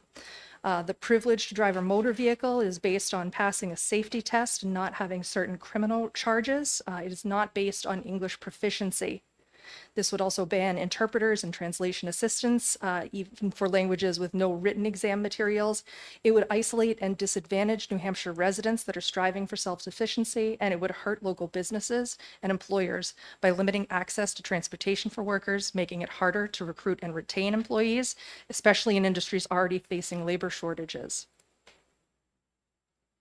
Thank you. Thank you. Are there any questions? Seeing none, thank you for your testimony. Did you want to introduce yourself and speak? My name is Ann. My name is Ann Dancy, and I also work with Accentria. I am the vice president and work with Language Bank, and I'm just here as a concerned New Hampshire resident to support what Jessica has just shared with you. Thank you very much. Thank you. Okay. We have one more speaker, unless someone else from the public wants to talk, and that is Henry Harris. Good afternoon. Good afternoon. Thank you, Madam Chair. My name is Henry Harris. I'm the managing director for the International Institute of New England. We resettle refugees like Accentria that you just heard from. We focus on resettling folks with a purpose of getting them self-sustained quickly. We provide English classes. We have a very robust employment program. We connect with 150 different employers around the state. And our goal is to get people into meaningful employment. This bill blocks folks from doing that. And you've heard testimony from the driving instructor. I think it was really a poignant point that he made. It's the signs are fairly universal. We can understand those. How many people here have gone to other countries and driven in countries where they don't speak language? You figure it out quickly. People have been driving in this country who do not speak languages for years. The Model T came out in 1908. That's about as long as people have been driving in this country. This is not really a huge safety issue. I don't think refugees get into more accidents than other people. So what I'm saying with the phrasing of is the written word is challenging when it's put in a question, a form of a question. That's where translators help people figure that out. Road signs do not contain questions. They do not contain large paragraphs that you have to decipher. So when you are going for your test, they understand the vocabulary words. They study the vocabulary words. They understand that, and that's what they need to know to pass the actual driving test as follows those signs. And they do. And we've had, you've probably heard, it's hard to hear who said what out in the hallways, but you've heard people who have worked with refugees and the success rates that they're having getting their license. I think that speaks for itself all day long. People are driving. They need to be able to get to work. I think the backlash of this is you're going to see folks that are basically shelved into having to rely more on public assistance than they normally would. And I think, numbers are universal. These signs, again, people can figure this stuff out quickly. So I think this is more of an issue of, is this creating an extra barrier for folks so they cannot get to work? Thank you. That's all I have. Any questions? Okay, seeing none, thank you for your testimony. Thank Is you. there any other members of the public that would like to, sir? We're going to put the 2-minute timer on you, okay? I don't think I will require quite that much time. Thank you, Madam Chairman, members of the committee. Thank you for being here. For the record, my name is Tom St. Martin. I live in Concord. I do oppose this bill for all of the reasons that we've heard, all safety, economic, and whatever other reasons that we've been hearing. However, I do have, I think, a unique point to consider. As I've read this bill a few times this afternoon, one thing sort of stuck out in my attention. I'd like to say that I have no business conflicts or employment conflicts with the state of New Hampshire at all. But as I looked at this, and it's a little dangerous to be a layperson and interpret legal language perhaps, but if I look at section 3, lines 12 through 15, seem to be a unilateral termination of any existing contract with the DMV for any materials. And it strikes me that that is very bad policy. It may well be within the purview of the legislature to break a contract like this, but it does not strike me as good business policy. And it does not strike me as something that would reassure the business community that it's safe to do business with the state of New Hampshire if you have any kind of a long-term contract that can be essentially arbitrarily broken. And that's all I have to say. Thank you very much. Thank you. I don't see any questions, so thank you for your testimony. And I believe you raised your hand. Please come forward. Yes, thank you.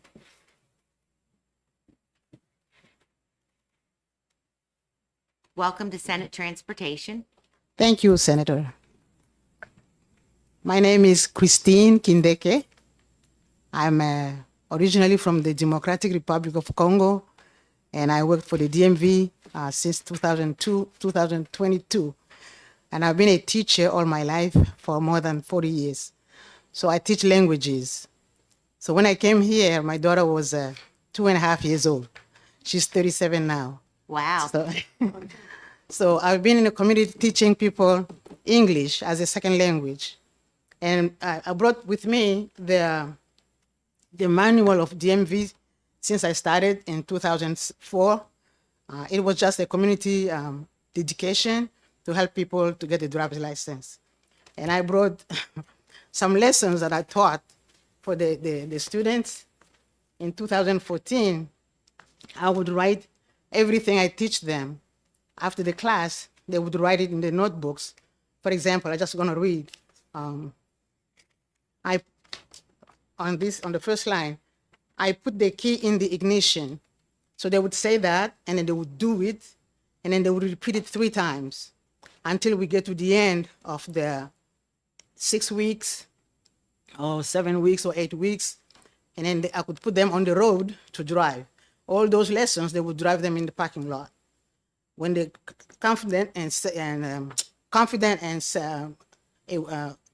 to drive, I could put them on the road and go and drive with them, and then take them to different places where they could learn, they could apply what they learned in the parking lot. So I was doing that as a volunteer. And then I had a friend, his name is Brendan Fitzgerald. He just passed away like last year. He asked me if we could teach the meaning of the questions. So we took questions in the book, and then we printed them one by one. So we would teach what does the question say.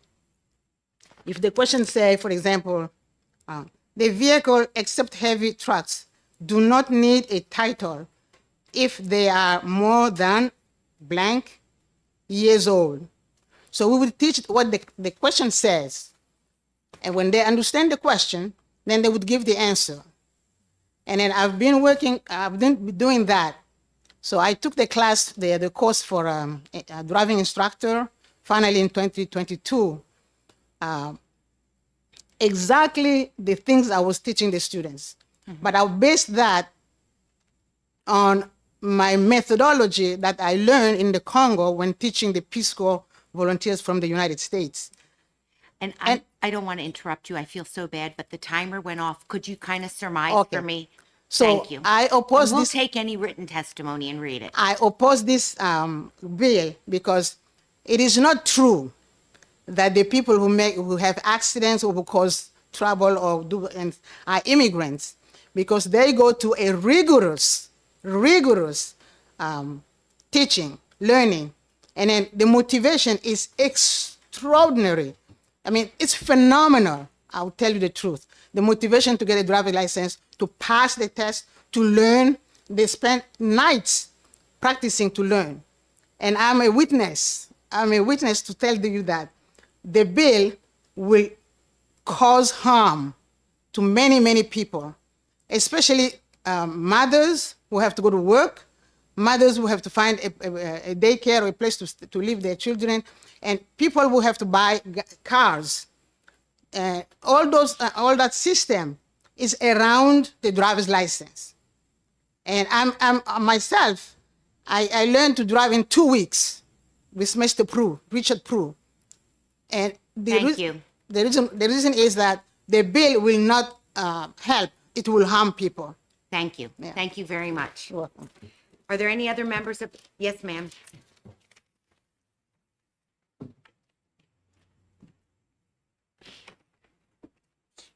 Good afternoon and welcome. Thank you very much. I appreciate that. I know, like I have an awful day. I just see passing all. Since I was on my committee, we just finished, go to another one, and I come again because I know it's very important. My name is Mary Georges, Mary Wanda Georges. I live in Manchester in New Hampshire since 1993. I know English driving is very important for everyone, especially living in this state. When I was in Boston, I think so, I didn't really pay attention to drive. But when I came here, it was very important because I was going to work even pregnant, but walking, it was very tough. English speaking, for learning, for helping people. If today I'm ready to become ready state representative, just because I learn. I have some place where I start. I've been here, it was not easy.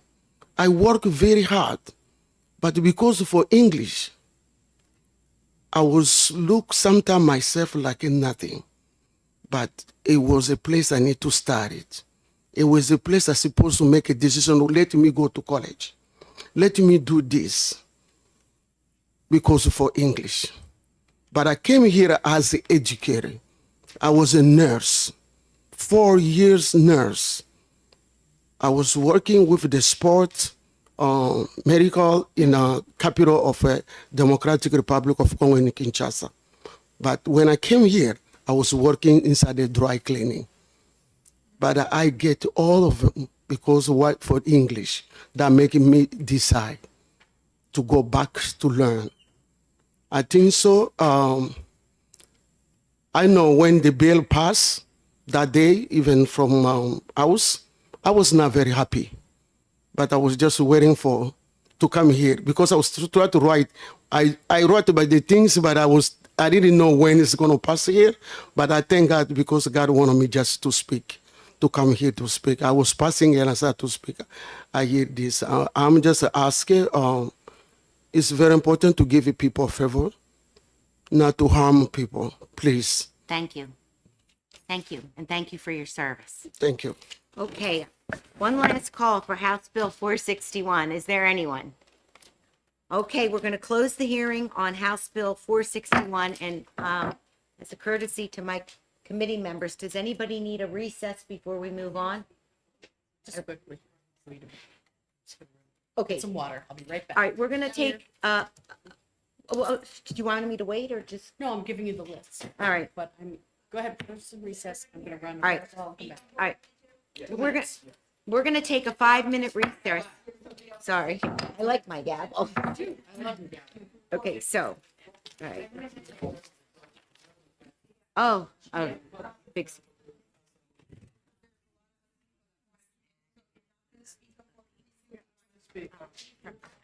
But we don't use it. The Senate can't, we don't use them in the Senate. So then what I'm gonna do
Good afternoon. Welcome back, Representative Walsh. We are here to hear House Bill 452. The floor is yours.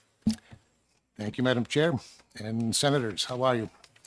Once again, for the record, my name is Tom Walsh. I represent Merrimack 10, which is the towns of Hooksett and Dunbarton. And I'm here to introduce House Bill 452.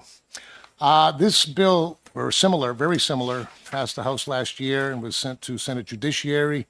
They interim studied it, in my opinion, only because I think there was some confusion about the difference between lawful presence and legal. I'll leave that at that. It's almost identical to last year's bill.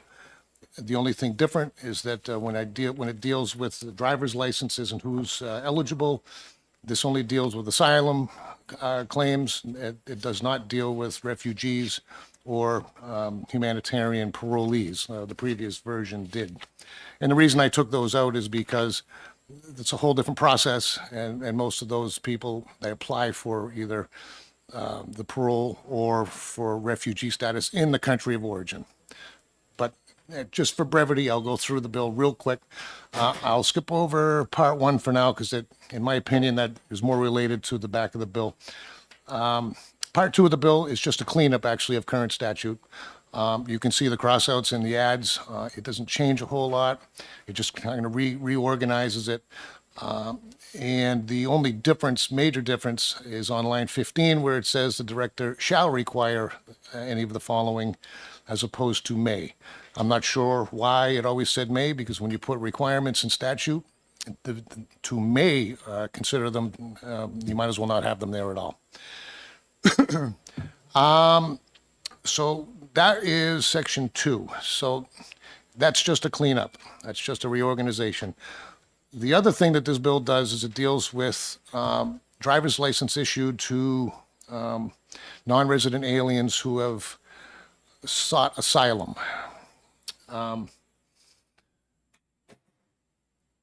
You know what? I'm not going to hold any bars back. We've watched for the past 4 years in horror. We know that our immigration system has been taken advantage of and abused for the last 4 years. And so what happens when most people come to the border and they come right through a checkpoint or a crossing is claim asylum. They say they're scared. And so they go through a pre-screening, and I'm going to do this real quickly on how it works. They are screened and they answer, several questions. And if they answer those questions correctly, then they're given an I-589 form, and that gives them lawful presence, and they're prohibited from being deported at that point.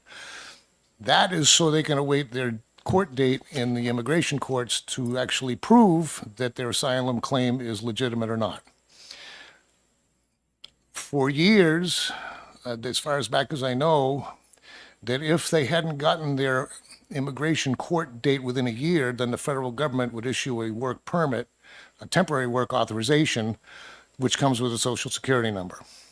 Obviously, with the millions that have come across the previous administration, and by demand by some governors, including Maura Healey, they started speeding up the process by which everybody who was waiting for an asylum hearing was now getting the temporary work authorization, thus a social security number, which then made them eligible for a driver's license in New Hampshire. I don't think that's fair. In this state, it's a privilege to drive on our roads.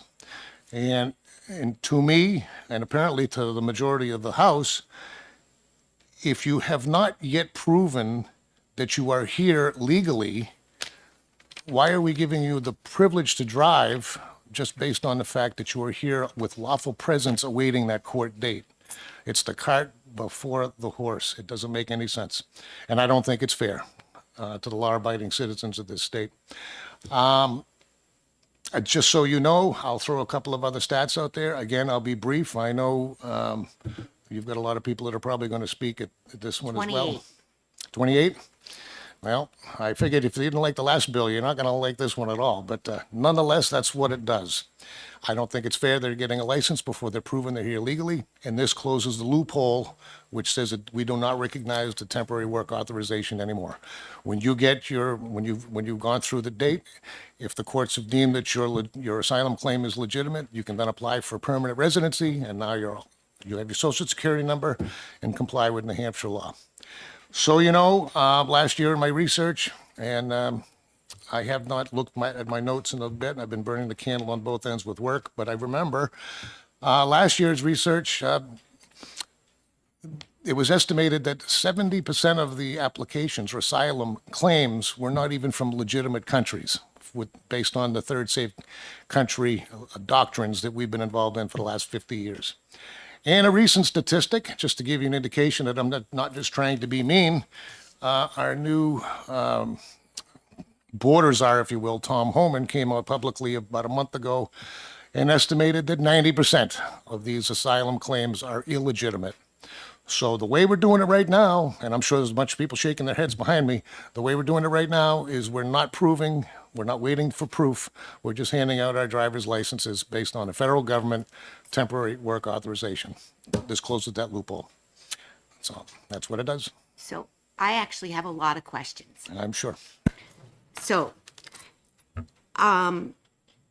what exactly is your intent with the bill?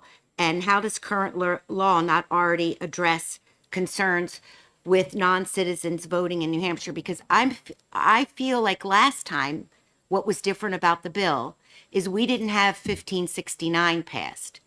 Now that 1569 passed, you cannot vote with a driver's license. I have my paperwork here from the Secretary of State. So if your concern is that people are going to be able to vote because they have a driver's license, they can't, because this went in effect this March, 1569, and it says that you have to have a birth certificate, a U.S. passport, passport card, or naturalization document is proof of citizenship and age. A New Hampshire Real ID compliant driver's license is not proof of U.S. citizenship. So unless I'm misinterpreting your concern from the bill last time, this has been addressed. Would you agree? I would agree it's been addressed with 1569, but I also agree that there's plenty of opportunities or examples where we have, I don't want to say redundant, but repeated language in our statutes. You're right. I don't know if this language is any better than that. And if you wanted to take the election language out of it, that would be fine too. Although I believe, and I'm glad you brought it up because I did forget to mention it, it also does require the Director of Motor Vehicles to indicate, where is it? I'm looking for it. Oh, yeah, line 19 on page 2. The driver's license card shall bear a marking indicating that it is a non-resident alien driver's license. Again, this was language carried over from last year. Perhaps I could have eliminated it, although since I put this in, I've had people still, for the sake and the ease of the supervisors with the checklist, that maybe some kind of indication on the card created by the director should still be there. Okay, you have to indulge me because I will be very honest with you. I got more emails, individual, not bulk, on this bill than any other bill since my 5 years in the Senate, all opposed, and only one in favor. And so because of that, I wanted to formulate a lot of questions, okay? So one of my questions is, how does this bill account for the definition of persons with lawful status who are allowed to hold driver's licenses under the Federal Real ID Act of 2005?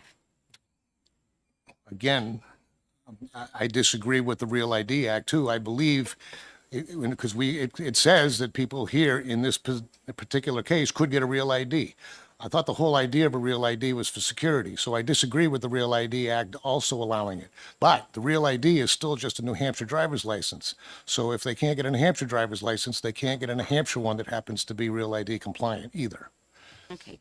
My next question, if indulge me, Representative Walsh, is that we're talking about people who really are here legally. They're just not here permanent because they are waiting to be permanent. And while they are waiting, they are working and they are paying taxes. And if you don't mind, I'd like to share a personal story. My husband came from Italy about 46 years ago. and he worked on Costa Cruise Lines because he needed to make money. And he met a nice girl, wasn't me, in the Northeast. And so he landed in Massachusetts and then New Hampshire, working for Market Basket for $1.75 an hour. And he couldn't make ends meet, so he saved his money and he bought a truck and he sold firewood on the side of the road. Fortunately, with all of his hard work, when I met him, he was a buyer and a supervisor because I'm a little expensive.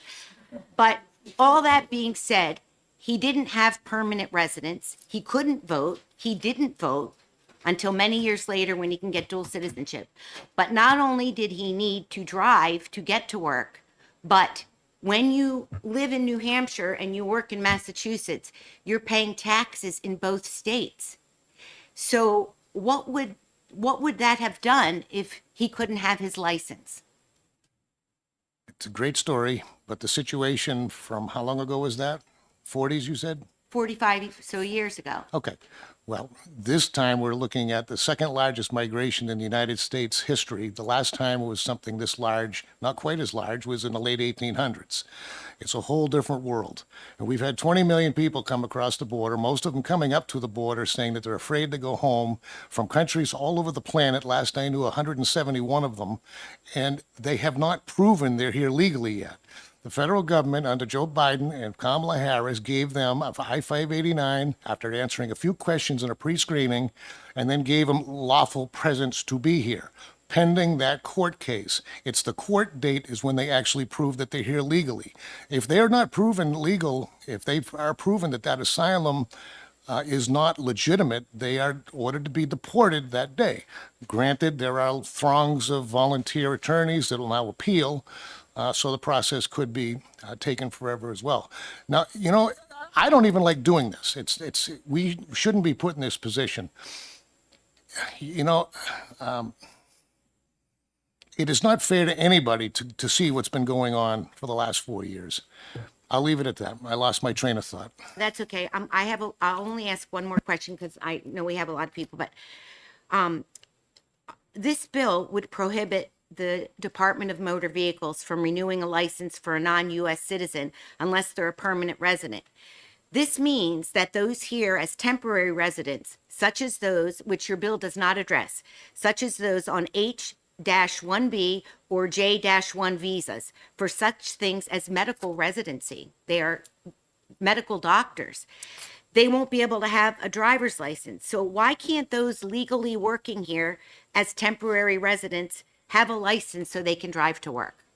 They do. This bill does not, and it says notwithstanding 23963A, which describes all those visas. If the visa is legal, they have a legal license. And so long as here somebody is as a medical doctor, if they want their visa renewed, their license gets renewed for the same duration. This does not apply to anybody with legal visa status, whether it's agricultural, education, tourist. Those people are here. This deals with asylum seekers that have not gone through the court system yet to prove that their claim is legitimate. Okay, any other questions from members of the committee? Thank you for your testimony. Really? All right, thanks very much. Oh, here's on the next person. Oh. It looks like the last name is Zimmer. Oh, thank you. Kind of out of order. I think you probably need to hear from some of the other people here before you hear from me. Mine's going to be fairly short, though. First, I want to say that asylum seekers and asylees are the people who are following the rules. Though they follow a lot of rules, and they're the people who show up for their court hearings. They show up for the hearing at which they're going to say, you have to be deported. You know, they're taking that chance because they believe in themselves and the message that they have. But I'm going to talk about economics, not people. We all understand the worker shortage here in New Hampshire, and we know that we're one of the states in the top tier of crisis over the worker shortage, the labor force shortage. New Hampshire has the population of immigrants in New Hampshire is 7% of our population. 7% of our population are immigrants. And the population of workers, they are 8% of the population of workers. So these are people who come here and they work and they help us and they're part of our workforce. In New Hampshire, we have, for every 100 open jobs, there are only 28 people available. So we obviously have a deep need for more people to move here. And in fact, another fact is in 2022, nationally, immigrant households paid nearly 1 in every 6 tax dollars collected by federal, state, and local governments. So these are people who come here and they work and they pay taxes. And what is the message to those people if we say you can't drive in New Hampshire till you have been here so many years and waited so many years for your court date? And last week, 20 more immigration judges were fired.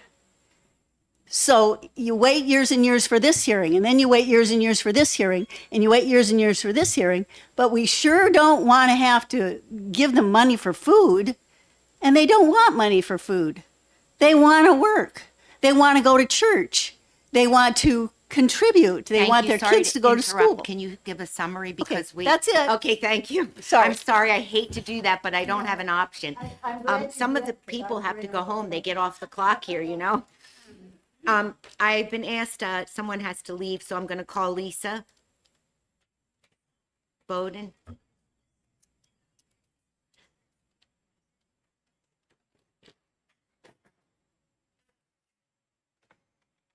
Welcome back, Lisa.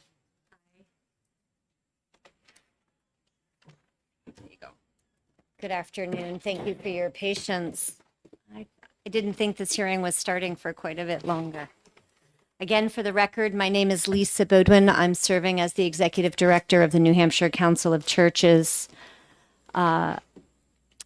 This bill would strip the DMV of its longstanding ability to issue driver's licenses to individuals who are lawfully present in the United States, notwithstanding the opinions and interpretations otherwise, but have not yet received permanent resident status. It would also specifically prohibit licenses for asylees, as you've heard.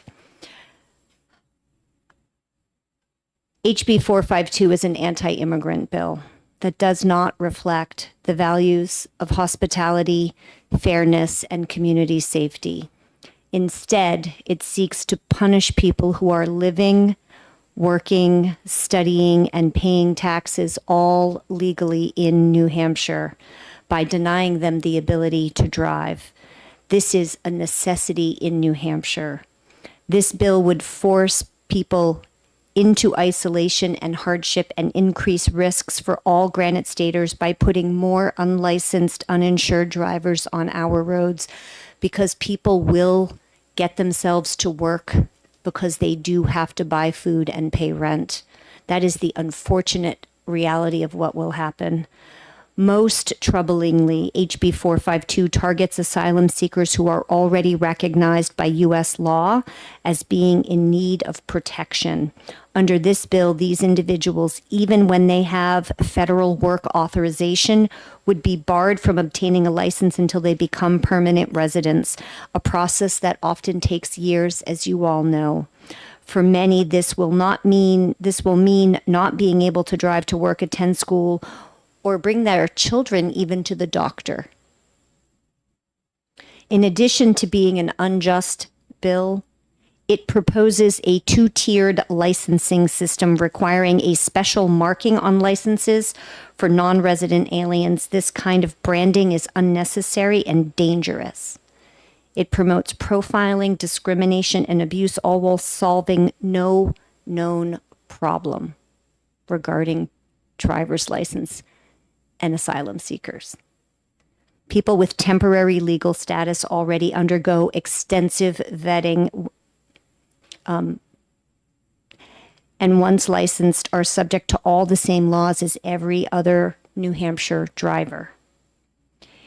It also strips DMV of reasonable discretion. They are hardworking, committed state employees who should not be disrespected and dishonored in this way.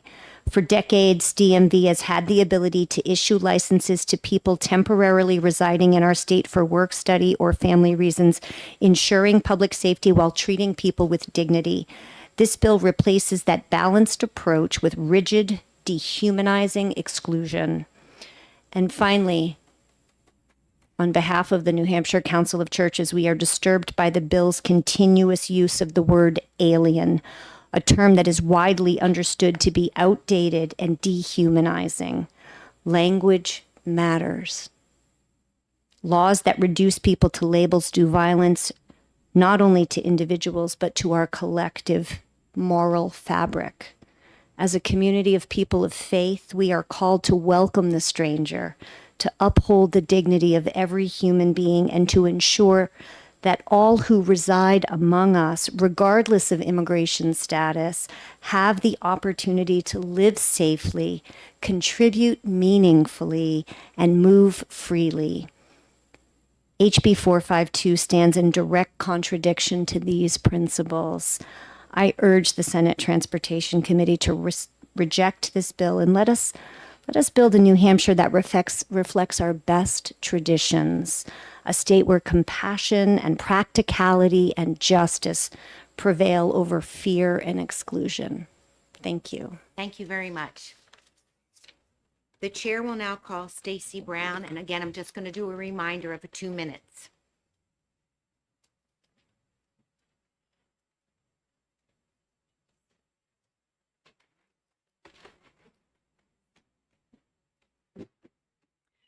Good afternoon, esteemed members of the Senate Transportation Committee. I'm Stacy Brown, a Concord City Councilor, veteran, and member of Concord's Transportation Policy Advisory Committee. Years ago, while I was working for the Department of Defense in Virginia, my brother fell in love and proposed to a young woman from South America who was working at a Vermont ski resort. My first thought, green card scam. I was wrong. They just celebrated 20 years together living in New Hampshire. She's now a speech pathologist specializing in bilingualism, testing Spanish-speaking students in both languages to prevent costly mislabeling of needs. Immigrants like her changed my view and enrich our state. My journalist friend seeking asylum for exposing atrocities and corrupt regimes in his home country showed me the economic benefits of immigrants in New Hampshire. Jobs created, taxes paid. I didn't see it before. He's vetted, earning every dime. A friend here in Concord arrived alone as a young teenage refugee. He inspires my own teenager with his stories of the adversity he overcame. My friends and neighbors here, my family across New Hampshire, we have diverse roots, but the same work ethic and love for our state and community. HB 452 jeopardizes that. It blocks driver's license renewals for non-permanent residents, adds burdens, and marks licenses. These immigrants get no handouts, no food aid, health care, or education benefits. They earn it, and they are not afraid of the hard work necessary to be successful in the Granite State. But many fear testifying about bills that prevent them from working, worried it'll hurt their citizenship efforts or family abroad. For that reason, I am compelled to speak on their behalf. On Concord's Transportation Committee, I see our public transit can't replace driving, at least not yet. Our systems gaps strand workers. Concord's economy will take the hit. Concord Hospital depends on visa holders, nurses, technicians who will face mobility loss. Downtown businesses will lose staff, productivity, and tax revenue. Per the American Council of Immigration, immigrants add over $1 billion annually. It's earned and not given. I urge you to reject HB 452. Let's keep policies fair, supporting those who sustain Concord and New Hampshire. Thank you. Thank you, Stacy. Oh, sorry. Come back, Stacy. I'm sorry. Senator Ward would like to ask you the numbers. Yes. Thank you.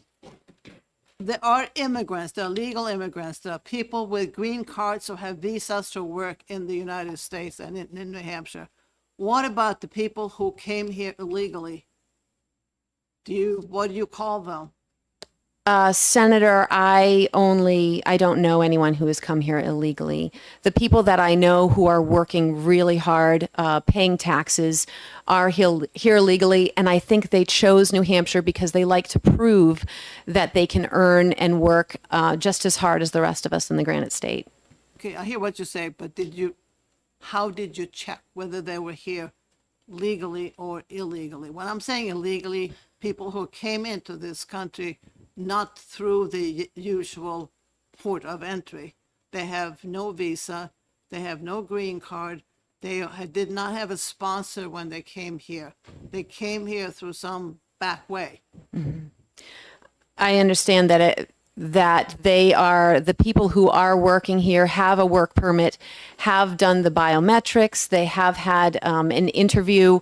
The I-589 is very intensive. I had a top secret security clearance, and when I look at the questions and the requirements, and I look at the 589, I see that they're very similar in the rigor of the questioning that they ask. So I believe that those asylum seekers who do have work permits, they have been rigorously vetted.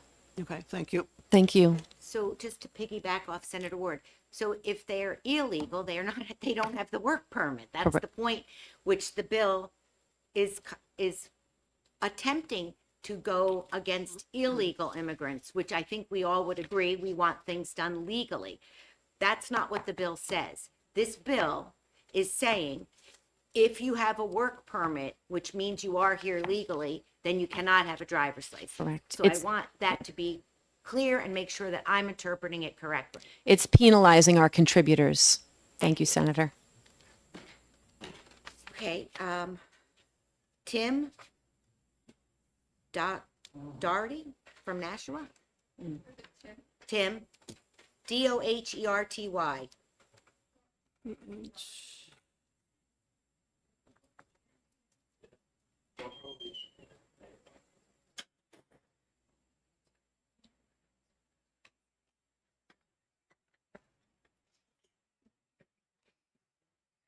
That's right. Yeah, I think, we should ask him to You come want me to back. come in sooner rather than later? Yeah, after the, okay, how about if we ask the director to come back in before we continue? It's worthwhile for always level setting the departments. Madam Chair, maybe we should let them know that the next one, and have the next one after that, so that ready, we don't have these minutes. Oh, good idea.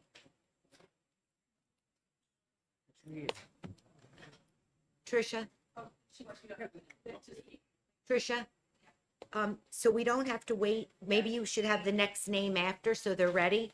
So that would be Judy Elliott Canterbury, okay? So after the director, we'll have Judy Canterbury. Thank you for returning. Appreciate that. Thank you. I'm sure many of us have some questions. My question is for some clarification. There seems to be some confusion on the word legal and illegal. So if the person they can't get their driver's license if they're not here with their legal work permit or visa, correct? Correct. Okay, thank you. Any other questions? Senator Fenton? Thank you, and thank you for taking my question. How does a DMV employee or interpret the exception for non-resident aliens living on a temporary basis in New Hampshire or attending a public or private educational institute and engaging in lawful employment, occupational, or business activity? Is there going to have to be more training for the DMV? Are you guys going to have to learn federal law in this portion? I'm just confused at how you guys will handle this. It's a great question, Senator. John Marasco, Director of the DMV. Kathy O'Neill oversees operations for the DMV. I will say one thing, and I want to turn it over to Kathy because she oversees those operations at the counter, and she's been doing it for many years, so she can speak to your question. It's very complex. We were talking before the testimony here. USCIS, it's almost as though you could use a liaison from USCIS to have at your disposal to reach out to on a regular basis because of the documents, the different statuses. There's a lot to it. But Kathy's team does a wonderful job navigating those waters, and I'll turn it over to you, Kathy. You want to speak? Sure. So we do have various training plan that goes into non-US transactions. We don't just put anybody on there because there is a lot of paperwork that goes into it. We do use USCIS, the website, frequently to see any changes that are happening, any documents that we might not see, or what things look like. And communication is the biggest thing, ensuring that all the clerks that do process on US are updated with every information that's coming out that's new, any changes, which countries are coming in as parolees, aside, everything like that. And by just sending out, we have what we call it like our US manual, our non-US manual, and we have all the statuses that we do take. We even have a section of statuses that we can't issue licenses to, and every clerk is provided that information, so they know when somebody comes up to their counter, they know exactly what paperwork they need to take in order to issue a credential, or they'll even see whether or not we can or cannot issue it as well. So, and we keep that updated very frequently as they do, as they change on the website itself. So there is a lot of training that goes into it, and I would say it's anywhere from 4 to 8 week training, because it is so complex. We want to make sure that we are issuing credentials to those that are allowed to have it. So follow up if I may. So if this passes, do you see yourselves having to implement a minuscule amount of training or a little bit more training? If this passes, we don't issue credentials to people that are here illegally, I guess. So there's no additional training. You would just be taking transactions away from us, which we issue them to people that should be here, whether they are here on a legal status, whether it's an EAD card, permanent resident status, F1, J1, doesn't matter. As long as they're legally here and they fall within the criteria that we can issue, they get a credential. Can I follow up on that real quick? Yes. So you're saying if you're here illegally, you don't get a driver's license? If you don't have a status and you're here illegally, you cannot get a credential. Senator McConkey. Thank you, Director, and thank you, Madam, for being here. So I missed the first hearing, so I apologize. I'm going to catch up. Help me along. I understand the person that's come across, and I will say all the wrong terms. Summer workers, people have 9 months, 1 year credentials to be here. I want to focus in on people that may have come across the border, were issued, said that they were fearing for their safety. They're brought into the country and they're given a court date, whether that be a year or 9 months from now or whatever. That's all they have. If they show up with that credential at your DMV, are they issued a license? If they just show up with a paper that says they have a court date, no, they are not issued a credential. So when that person, and you probably know better than I, when that person comes across the border, or our government didn't like people waiting at the border and they flew them in and brought them into cities, and are they given more of a document than, are they given other documents than just you have a court date coming? As far as I'm just trying to make sure that I have nothing but empathy for people that want to work. Mm-hmm. But I don't want to issue for anything less than what it should be. So I want to make sure, in my opinion, that the people we're issuing licenses to have a pathway to stay, and not a court date that says in 6 months, 7 months, we are going to decide whether your appeal for asylum is warranted or not, and then you could possibly not be staying. Are those two different issues that have nothing to do with each other? Correct. Yeah. I mean, we're not immigration, so we don't know exactly everything that they hand out when they cross the border. I just know what we take, that immigration gives them, that we are allowed to take to issue a credential. And the minimum that you will accept is what? Depends on your status. So each status requires very different documentation. So EAD cards, there's. If you could take me away from an acronym, what's an EAD? Sorry, an employment authorization document, which is, we take those. We take F1 paperwork is just saying that it gives you all your school information, when you started your classes, when your classes end. Each status requires something different. So depending on your status is what we would take at the counter. So you would have to ask me very specifically, if you're a student, what do I need? And I would tell you exactly what you need in order to get a credential. And it all has to be valid. It can't be expired documentation. We don't take that either. Because at that point, you don't have a status. Thank you. Thank you, sir. Senator Prentice? Thank you, Chair Shardy. And thinking about process at the DMV, and some of this was touched on, but I want to go back to this bill would call for a driver's license to have certain marking based on their immigration status. So somebody could come in and say have a certain type of visa or a green card, and then ultimately become a citizen. What I'm trying to say is their status could change. So when their status changes, would they be required to get a new license with the different marking? And have you put any thought into it? And I'm pretty sure I don't think I see this in the fiscal note. What would that cost us to do that? So it's like 3-layered, Director Marasco. Thank you. No, it's wonderful. Thank you, Senator. Yeah, we do run into that with licensing in general, with an endorsement or an icon on the back. And if the status changes, ultimately, when you come in for a renewal, you would want to have that license updated to reflect either an endorsement that you've earned or one that is no longer valid that shouldn't be on the license. So based on that portion of the bill, I didn't see anything in here that talks about the removal. So ultimately, you would have it on the license until you either come in and apply for a new license or have it removed, or that's something administrative that we could also do, almost like an upgrade. But there would be a workaround for that, for somebody to have it removed. You could look Okay, back at. thank you. Senator McConkey?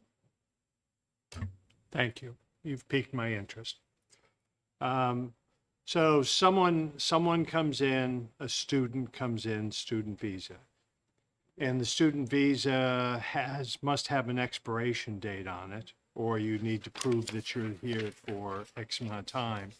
Is the license issued for that period of time that credential is done? So if they're here for 1 year or 2 years, as opposed to, I think our licenses renewals are several years, is that license tagged with that limit?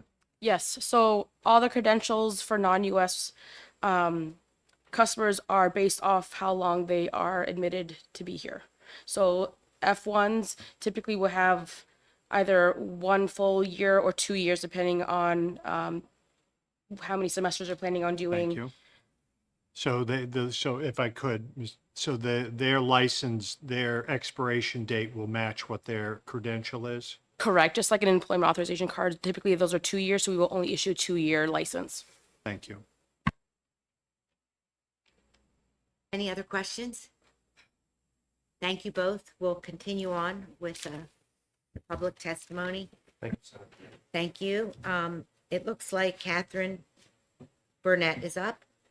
I've got to run to my next meeting. Okay, that's okay. I think you have a good sense of it. Yeah. Give me a call.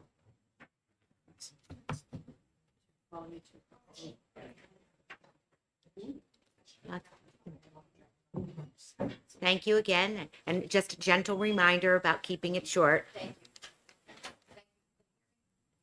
Press it on. There you go. Great. Thanks so much. Again, Chairman and all of the committee, my name is Catherine Bernay from Durham, New Hampshire. There's been a lot of great testimony already, so I'm not going to spend a lot of time. I can just tell you I'm totally confused by this bill. When I look up the definition of an asylee, I see that that is somebody who's already been granted asylum, but not citizenship. So I don't know if you can even answer that right now about what is the definition of this. What does all this mean in this bill? Does that mean then that we're not, the person who introduced the bill stated that he didn't want people who were still waiting for a court decision to have a driver's license? But my understanding of an asylee is somebody who is been granted asylum, is waiting. They have to wait for a year to get a green card, and then they have to wait for 4 or 5 years to get them a citizen. So I don't know if anybody can answer that, but maybe not. So I guess that's my biggest thing. This is totally confusing bill. It also will sweep up many people who are here, whether they are here with temporary protected status, Ukrainians on humanitarian parole, refugees in their first year in the United States who have been admitted through the U.S. Refugee Admission Program, who are not allowed to get a green card, cannot apply for a green card until they're here a year. So those folks will not be out working because they are in New Hampshire and they have to drive. And God bless the DMV to kind of be able to sort through all this. So I strongly oppose this. I also find it to be nakedly cruel. So thank you very much. Thank you. Any questions? I don't see any, so Okay. thank you. Next, we have Benjamin Reynolds.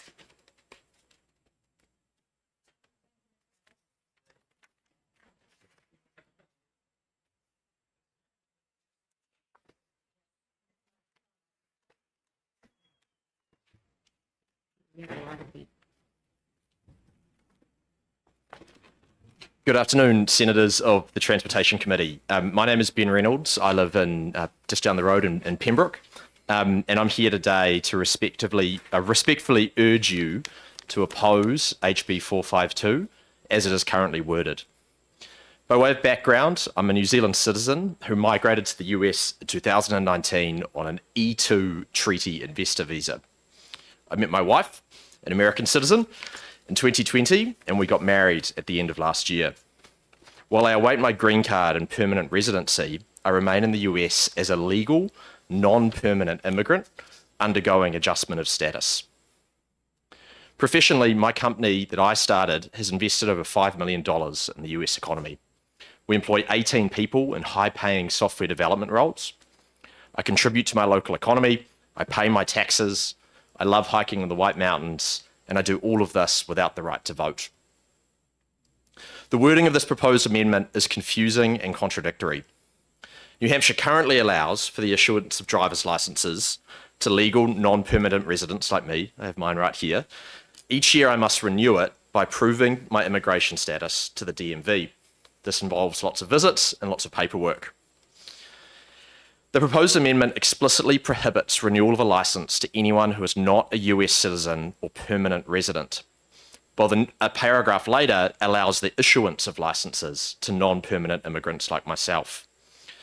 It, on the one hand, allows issuances, but prohibits their renewal. The language is inconsistent and it is harmful. If this bill passes as written, it would mean that I and others like me could no longer renew our licenses. We'd lose our ability to drive to work, to visit the grocery store. I couldn't drive my pregnant wife to the hospital, and I'd lose the ability to conduct business in the state. I don't believe that's the intention of the sponsors of this bill had, but what they've written is deeply, deeply unfair. At minimum, I respectfully urge you to reconsider and rephrase the amendment and explicitly preserve the ability for legal, non-permanent immigrants like myself to renew their driver's licenses. Thank you for your time and consideration today. Thank you so much. Senator McConkey.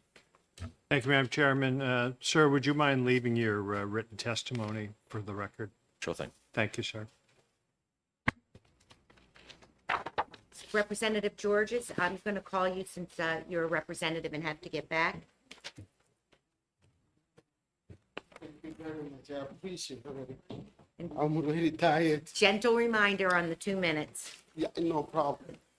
But I just thank you very much again, Chairman, and the all committee. I just want to I want to speak a little bit about the ASALI, page 2, the 4, like if you go to 3, what explain, number 8, I think so, explain about the ASALI. I just want to give my testimony because when I came here, I did ASALI. And ASALI is because I hear all those questions here. There is those who come with a visa. There is those who come with a visa. They came here or after a problem. There is comes as a student. They can have a problem. I can say, I give example like in the Democratic Republic of Congo, there is always be like the war or what. And if somebody is here come to for a student, maybe finish school, cannot go back, she's scared because they're going to tell what happened over there. There is those two who are coming, like walking, come here inside, they can just, they go for asali. But when they ask for asali, sometimes they stay for long to give them, to go for in front of the judge or the officer that they're waiting for, and they always renew their driver license. And myself being in that position for 10 years, I live in the United States, just renew my driver license. Every year, I was going to Boston to renew the driver license. If I could not drive, I could not work, and I have 3 kids. For those 10 years, I was already married and I have 3 children.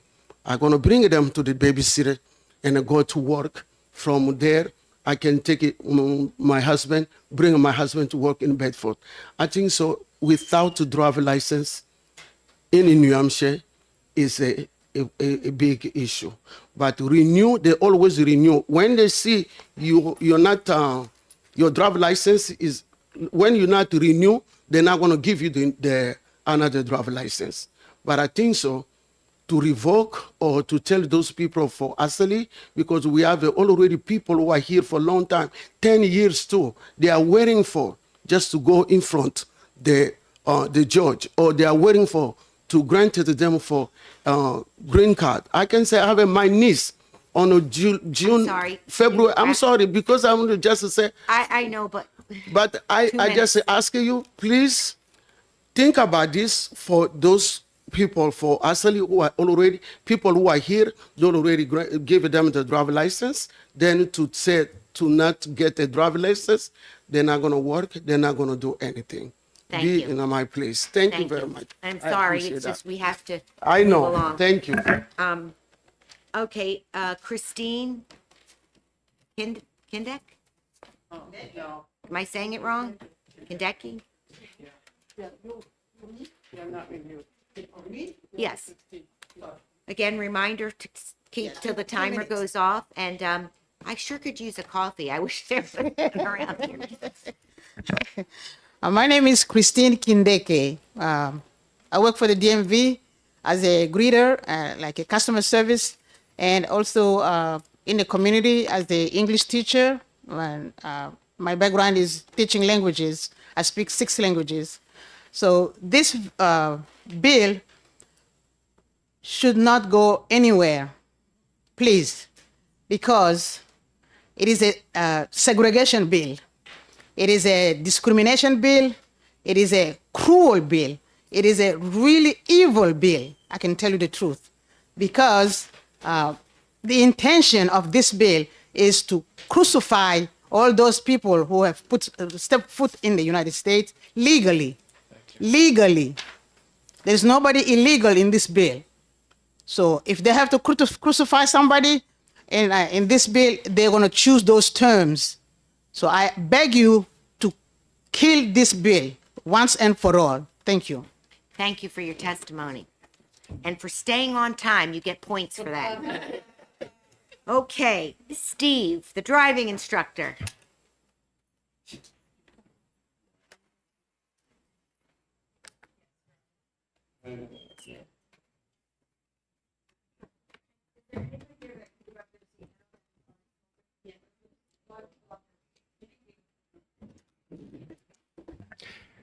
Yes, Steve Shook from Hancock again. Welcome back.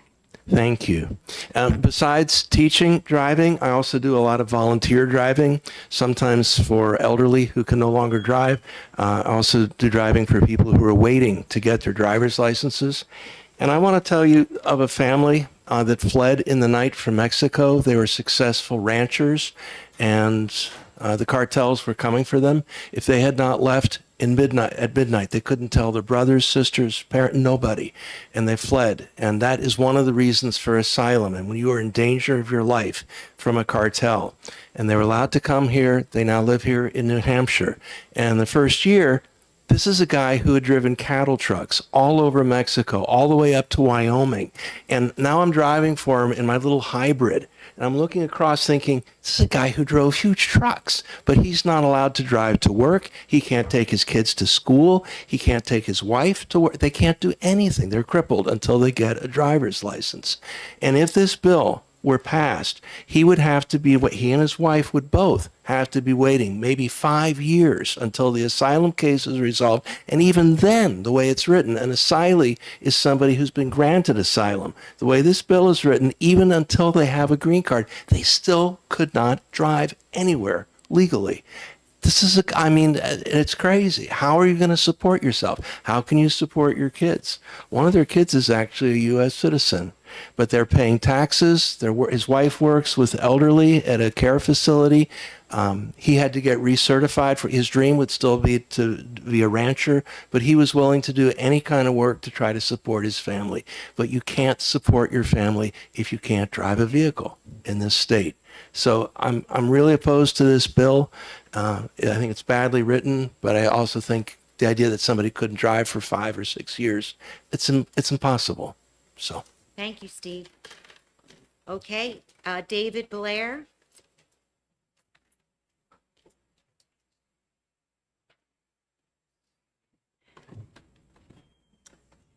Thank you again for the opportunity to talk with you.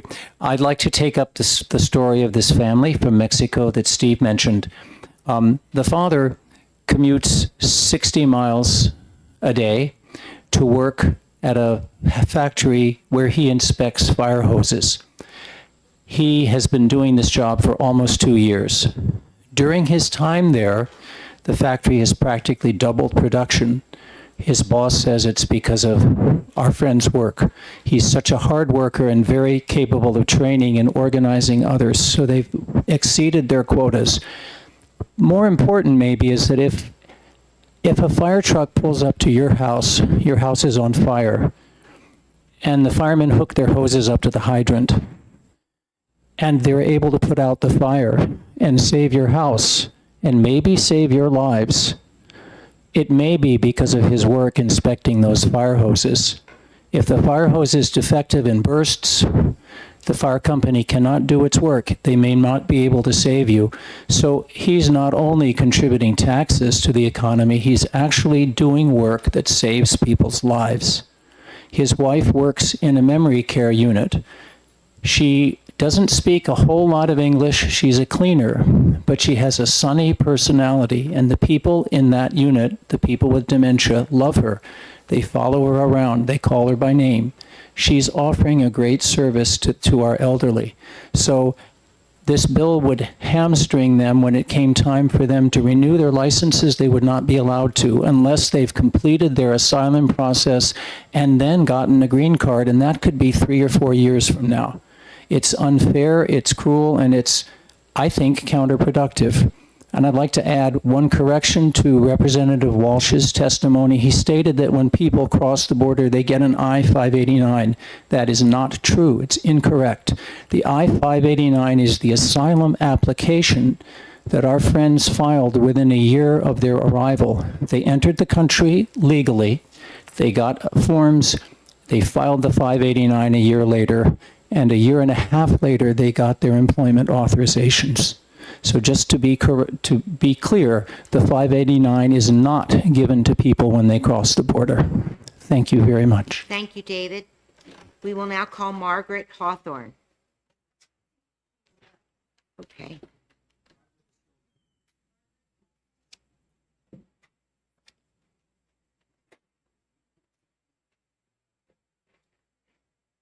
They should serve us snacks for long hearings. What do you think? Okay, then we will see Jessica Pelletier again. Thank you so much. Once again, my name is Jessica Pelletier. I'm the director of the Immigration Legal Assistance Program at Essentia Community Services. I've been a practicing attorney for the past 16 years. I stand in opposition to this bill, as does Essentia Care Alliance. I just wanted to, in the interest of time, for my 2 minutes, state that the variety of mandatory biographical vetting that goes through for asylees include background checks from the Department of Homeland Security, who uses the Office of Biometrics Information. Their database is the Auto Biometric Identification System, or IDENT. Also, they receive background checks from USCIS, the United States Citizenship and Immigration Services. They also receive, from third one, Customs and Border Patrol. They use TECS database search records for state, federal, local, and foreign criminal records. They search for terrorism, wanted persons, persons of interest, and counterterrorisms.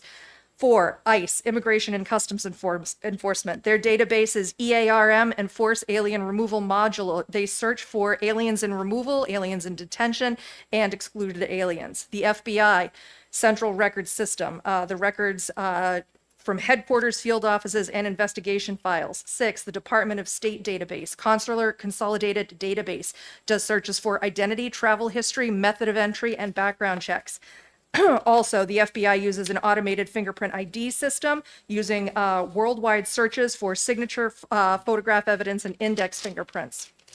7, the Department of Defense, their database, the Automated Biometric Identification System.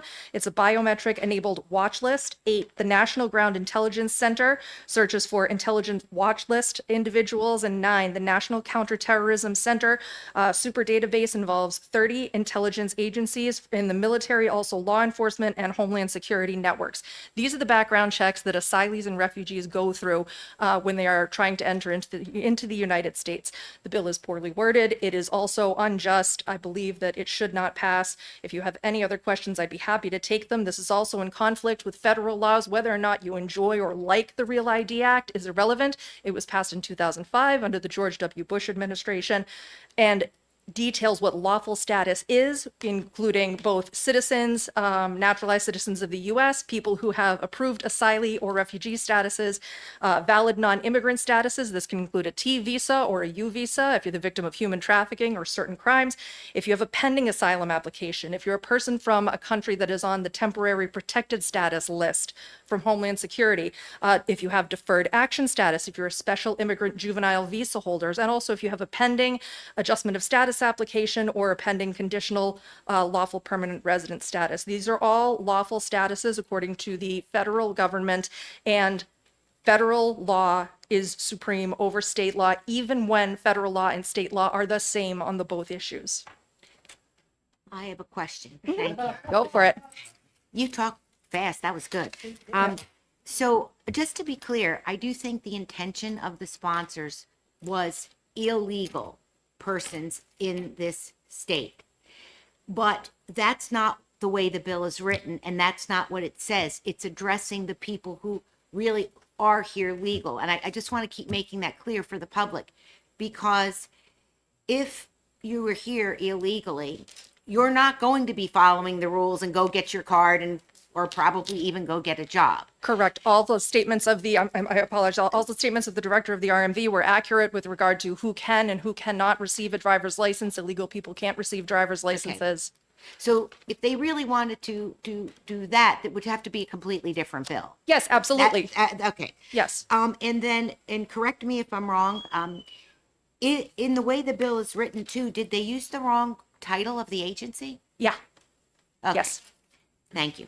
Also, it is an I-94 that gets issued after the approval of an I-589 document. The previous gentleman who spoke was correct. The I-589 is the actual application for asylum status. Can you leave your to that? Yes, I have. So the we statement, the have it all statement. in the hearing report. Yes. Thank you. Always speak up. Thank you so much. All right. Thank you so were there much any for other your questions? testimony. Okay. Go for it. Of course. Yeah. Turn your microphone up, please. Thank you. Could you tell me what is included in the biometric assessment or evaluation? The biometric assessment and evaluation that a person would go before they get their employment authorization document card would be a scan of their fingerprints, as well as a scan of their retinas, their photograph, and also their signature. What was the last one? Signature. Oh, signature. And that gets run through the databases from the 9 government agencies that I listed under several different government databases. And if there are any flags, if there are any issues, then they issue denials as So appropriate. fingerprint, Photograph, photograph, fingerprint, photograph, and signature. signature. Okay, thank you. Thank you. Any other questions? No? Thank you so much, Jessica. Let's see. Henry Harris.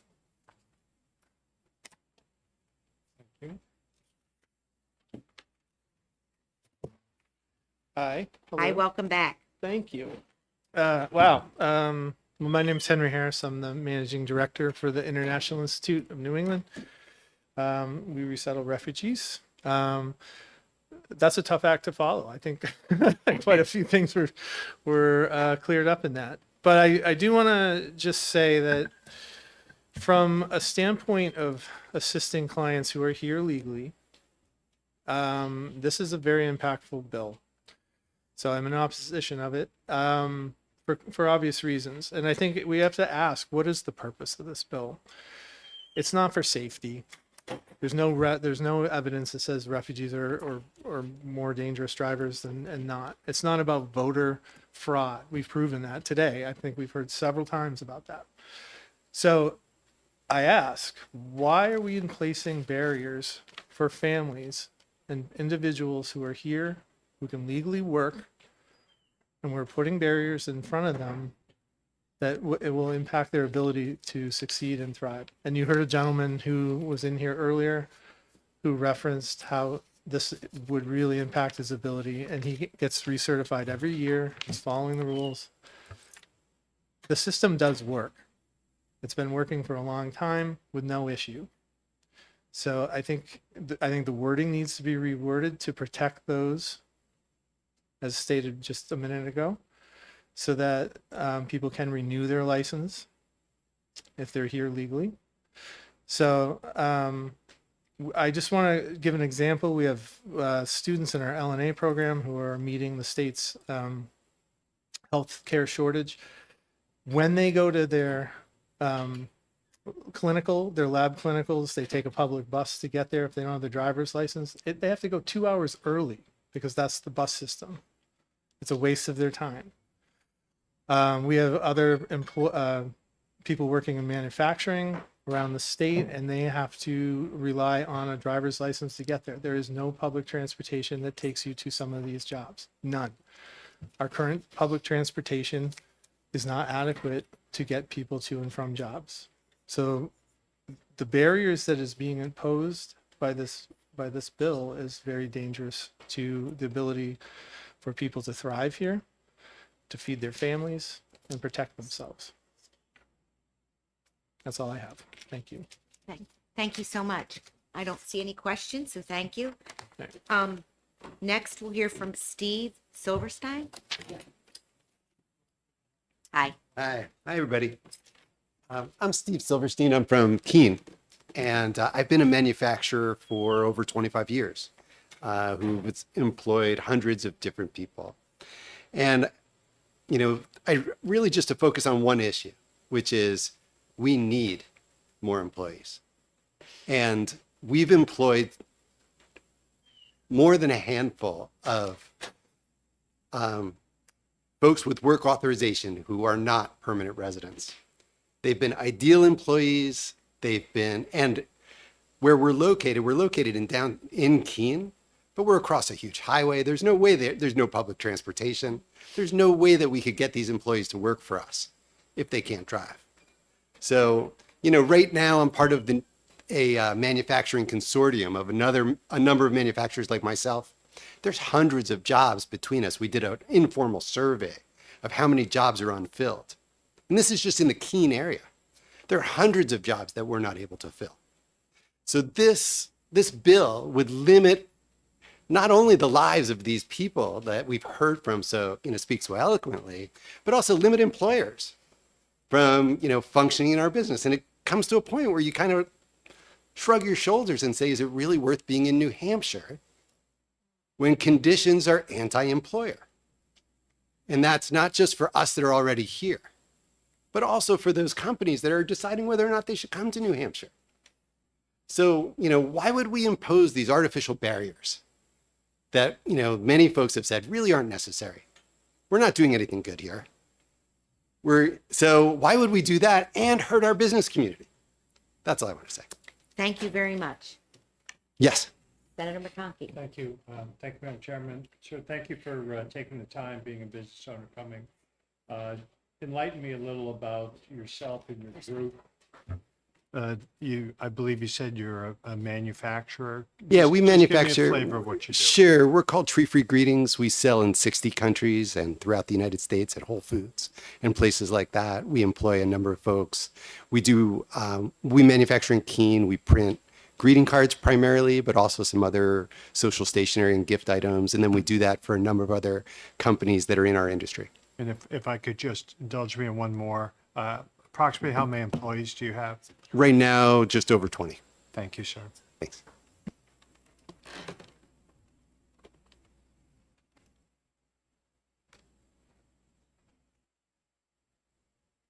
You sure? Yep.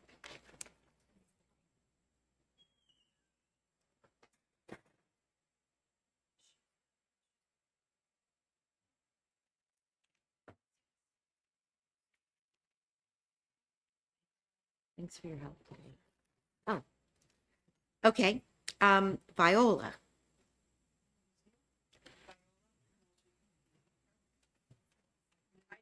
Cat.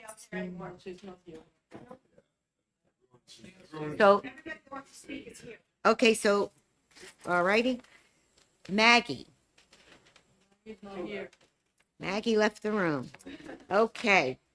Let me see now. I don't want to miss anybody. Peter.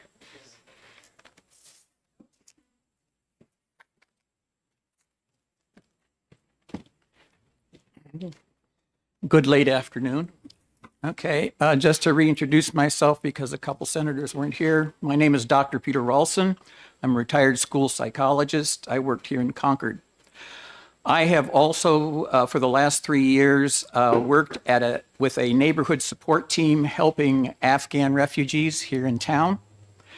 And I oppose this bill wholeheartedly, just as I opposed the previous one, 461, because it really affects the quality of life for the refugees in this community if they can't drive to work. My understanding also is that green cards, I did a little research, green cards take anywhere from 9 months to 35 months to obtain, depending upon this type of application.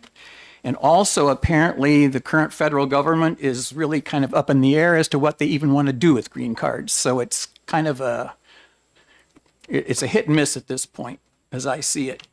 They need to really decide what the future of green cards are going to be, and that isn't happening yet. On a personal note, I've been working with an Afghan family and 3 or 4 Afghan gentlemen who have families that are still in Afghanistan. The reason this Afghan left was because the Taliban took over and he would have been shot, simply because he worked for the American military. So he is here. I've been working with him and his family for about the last 3 years. They have a new baby who is now an American citizen. I helped him get his driver's license by helping him learn how to drive after he took the exam. He has a great job in Kantukuk. If he couldn't drive there, he wouldn't have the job. He is self-sufficient. Their family has become self-reliant. All right. They are able to make their own appointments. They'll call me once in a while if they're having trouble understanding the red tape in this country. But for most of it, they have become really self-reliant, and I congratulate them. I find this bill has no empathy, has no compassion, and has no logic. Thank you. Thank you. I will now call Glenn Ring. Oh, okay. Doris.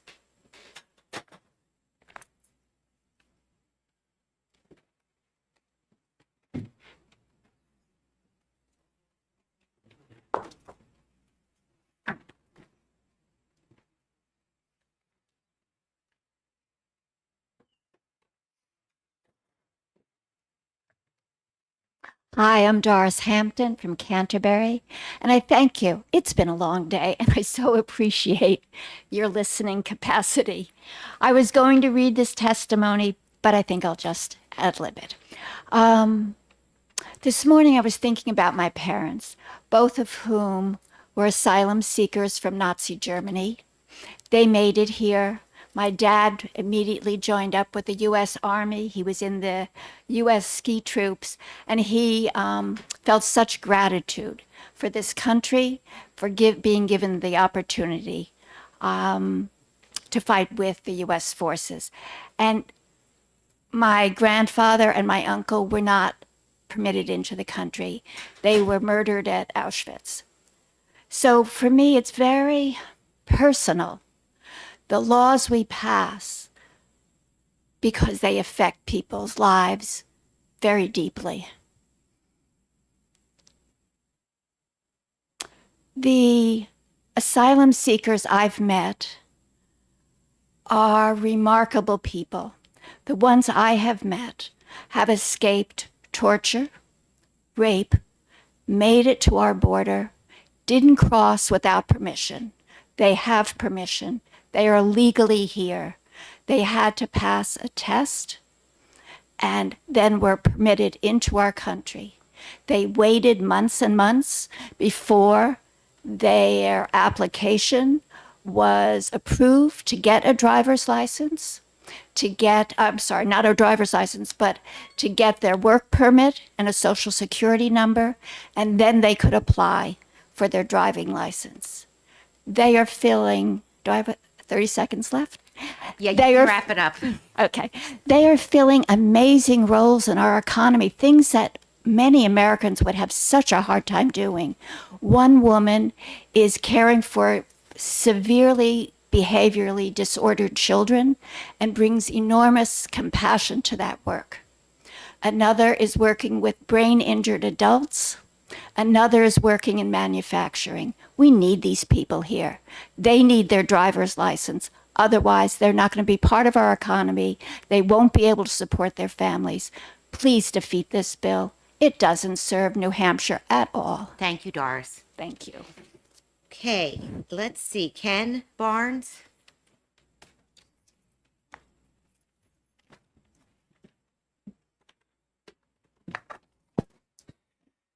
Thank you, Madam Chair, members of the committee.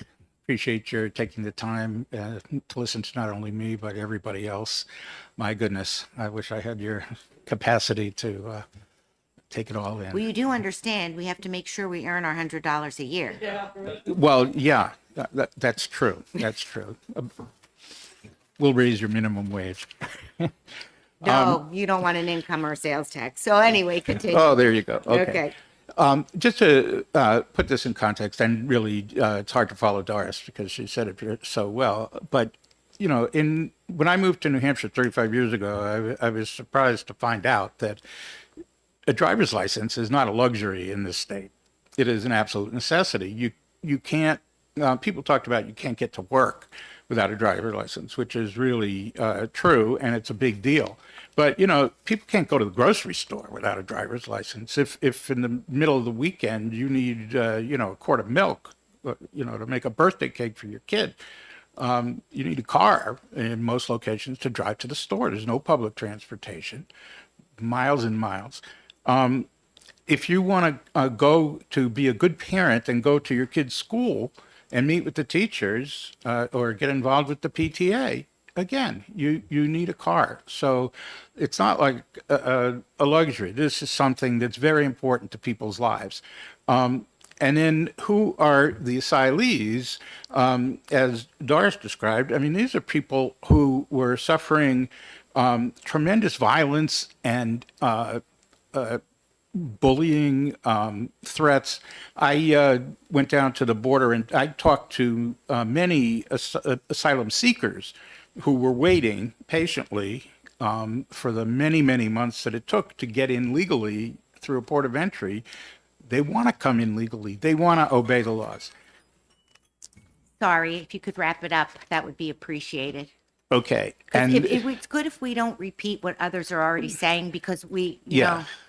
And I relate to it personally because my grandfather was a Jew in Poland, and at 16 years old, he had to walk out of the country. He walked for months and months, crossing over many countries in Europe, and he finally was lucky enough to get here.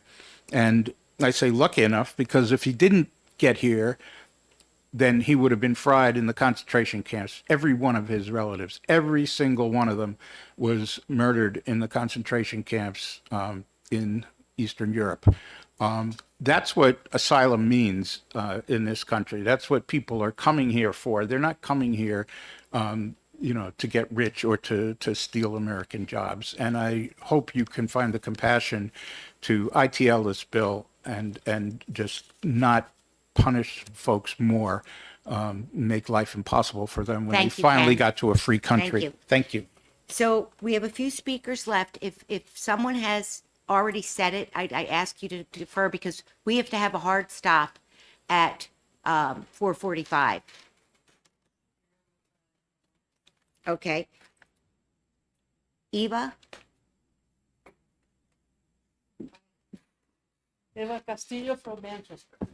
Keep it short and easy. This bill is solving a problem that we do not have. We do not give licenses to undocumented. It's ill-conceived, poorly written, and it denotes a humongous lack of understanding of the immigration system and a hard heart. Lack of empathy and lack of humanity. I urge you to just send it to where it belongs, which is the trash. Thank you. Christine? Wellington? Yes.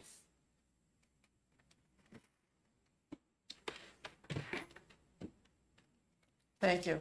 On behalf of the Immigrants' Rights Network, I did send a letter that goes in detail. I just wanted to point out 3 points. One, the DMV is doing a good job vetting non-citizens. Let them do their job. They have a system that's been developed over years. I just want to concentrate on the fact that this bill is confusing and uses terms that are not part of immigration law. And I just want to point out on page 1 of the bill, line 3 and 4. I just want to read that sentence and point out how confusing it is and how differently it could be interpreted, which will be, sort of disastrous if the DMV is going to try to figure this out. The department shall not renew a driver's license for any person who is not a United States citizen and cannot prove that they are a lawful permanent resident of the United States. Representative Walsh said that didn't mean, it didn't apply to refugees and humanitarian parolees. When I read this, I would have said that did exclude refugees. If I was reading it from the lens of an immigration lawyer, and I'm a retired lawyer who had practiced some years ago in immigration law, I would have said lawful permanent resident. Well, that includes more than just legal permanent residence. That's the term of art for people who are one step away from U.S. citizenship. Lawful permanent resident would also include refugees and asylees, because those are classes of people that are admitted with an indefinite status that does not expire.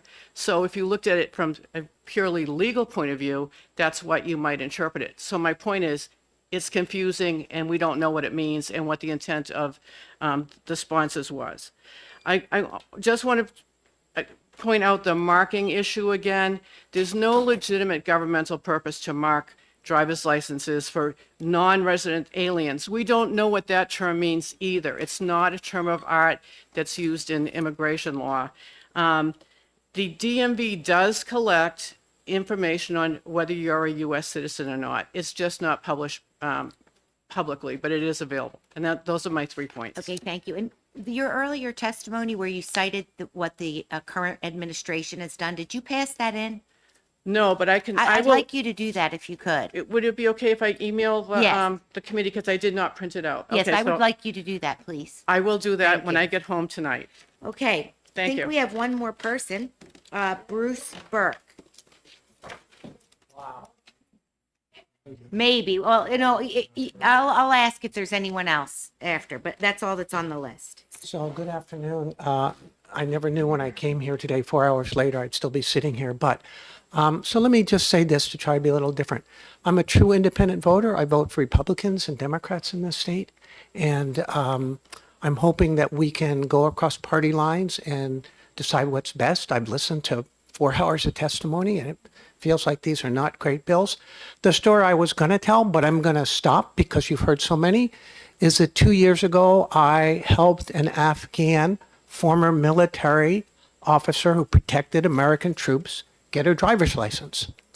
And under this bill, I'm not sure that he could. So I could give you more details, but I'm respecting your long day. So there's so many stories like this. Feel free, sir, to send us an email if you'd like anything in the record. Okay. All right. And thank you. Thank yeah, you very no, I much. tried to be as brief as I could. Okay, are there any other members? Okay, come forward, sir. Well, it's possible. What's your name? Thank you, Madam Chairman. My name is Richard Menard. I'm the Executive Director of Building Community in New Hampshire.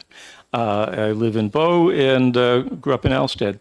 I'm an employer, and this bill might cost me 3 employees. I run a nonprofit organization based in Manchester that helps refugees and other immigrants make it here in New Hampshire. And we do a lot of work helping them get jobs. I have a staff of 6 case managers. They're from 2 are from Ukraine, 1 from Haiti, 1 from Congo, 1 from and 2 from Afghanistan. If this bill passed, probably my staff members from Haiti, Afghanistan, and Ukraine would not be able to renew their driver's license and couldn't do their job. And I can tell you that we work with many other employers around the state, from Franklin to Keene to Exeter, and they want us to help them recruit and train their employees. This bill would get in the way of all of that, while also being, let's just say, heartless. We work a lot with Afghan parolees here. Many of our clients, excuse me, came to the United States as humanitarian parolees, which is a different status. Eventually, they hope to get their green cards, but they don't have them now. They're here, they're legal, they have work authorization permits. The Afghans in particular, I think, highlight one of the flaws of this bill, which says to get a driver's license, you have to prove that you had a driver's license in another country. You're supposed to produce those documents. I cannot imagine an Afghan who fled here so that he wouldn't be shot by the Taliban, sending an email to the Taliban saying, could you please send me a copy of my driver's license? I don't think they're going to get one. And it's not, and it's just absurd to think that they might, or that others from countries that expelled them would provide them. So I hope you ITL this bill. I appreciate your attention. Thank you very much. Thank you. And just to reiterate, we're talking up here about people here legally, Correct. just not permanent status. I want to That's- keep emphasizing these are not illegal people. You're absolutely right, Senator. I appreciate your fine point on that. All of the people we work with meet the U.S. Office of Refugee Resettlement's guidelines, which are very strict. Otherwise, we couldn't use our funding to serve them. So, last call for Thank you. anyone who wants to speak on House Bill 452. And seeing none, we'll close the hearing on House Bill 52. And before we adjourn, I just want to say thank you to my committee members and to the staff for doing such a great job and for such a long day. So thank you, everybody, and I'll take a motion to adjourn. All in Thank you so favor? much.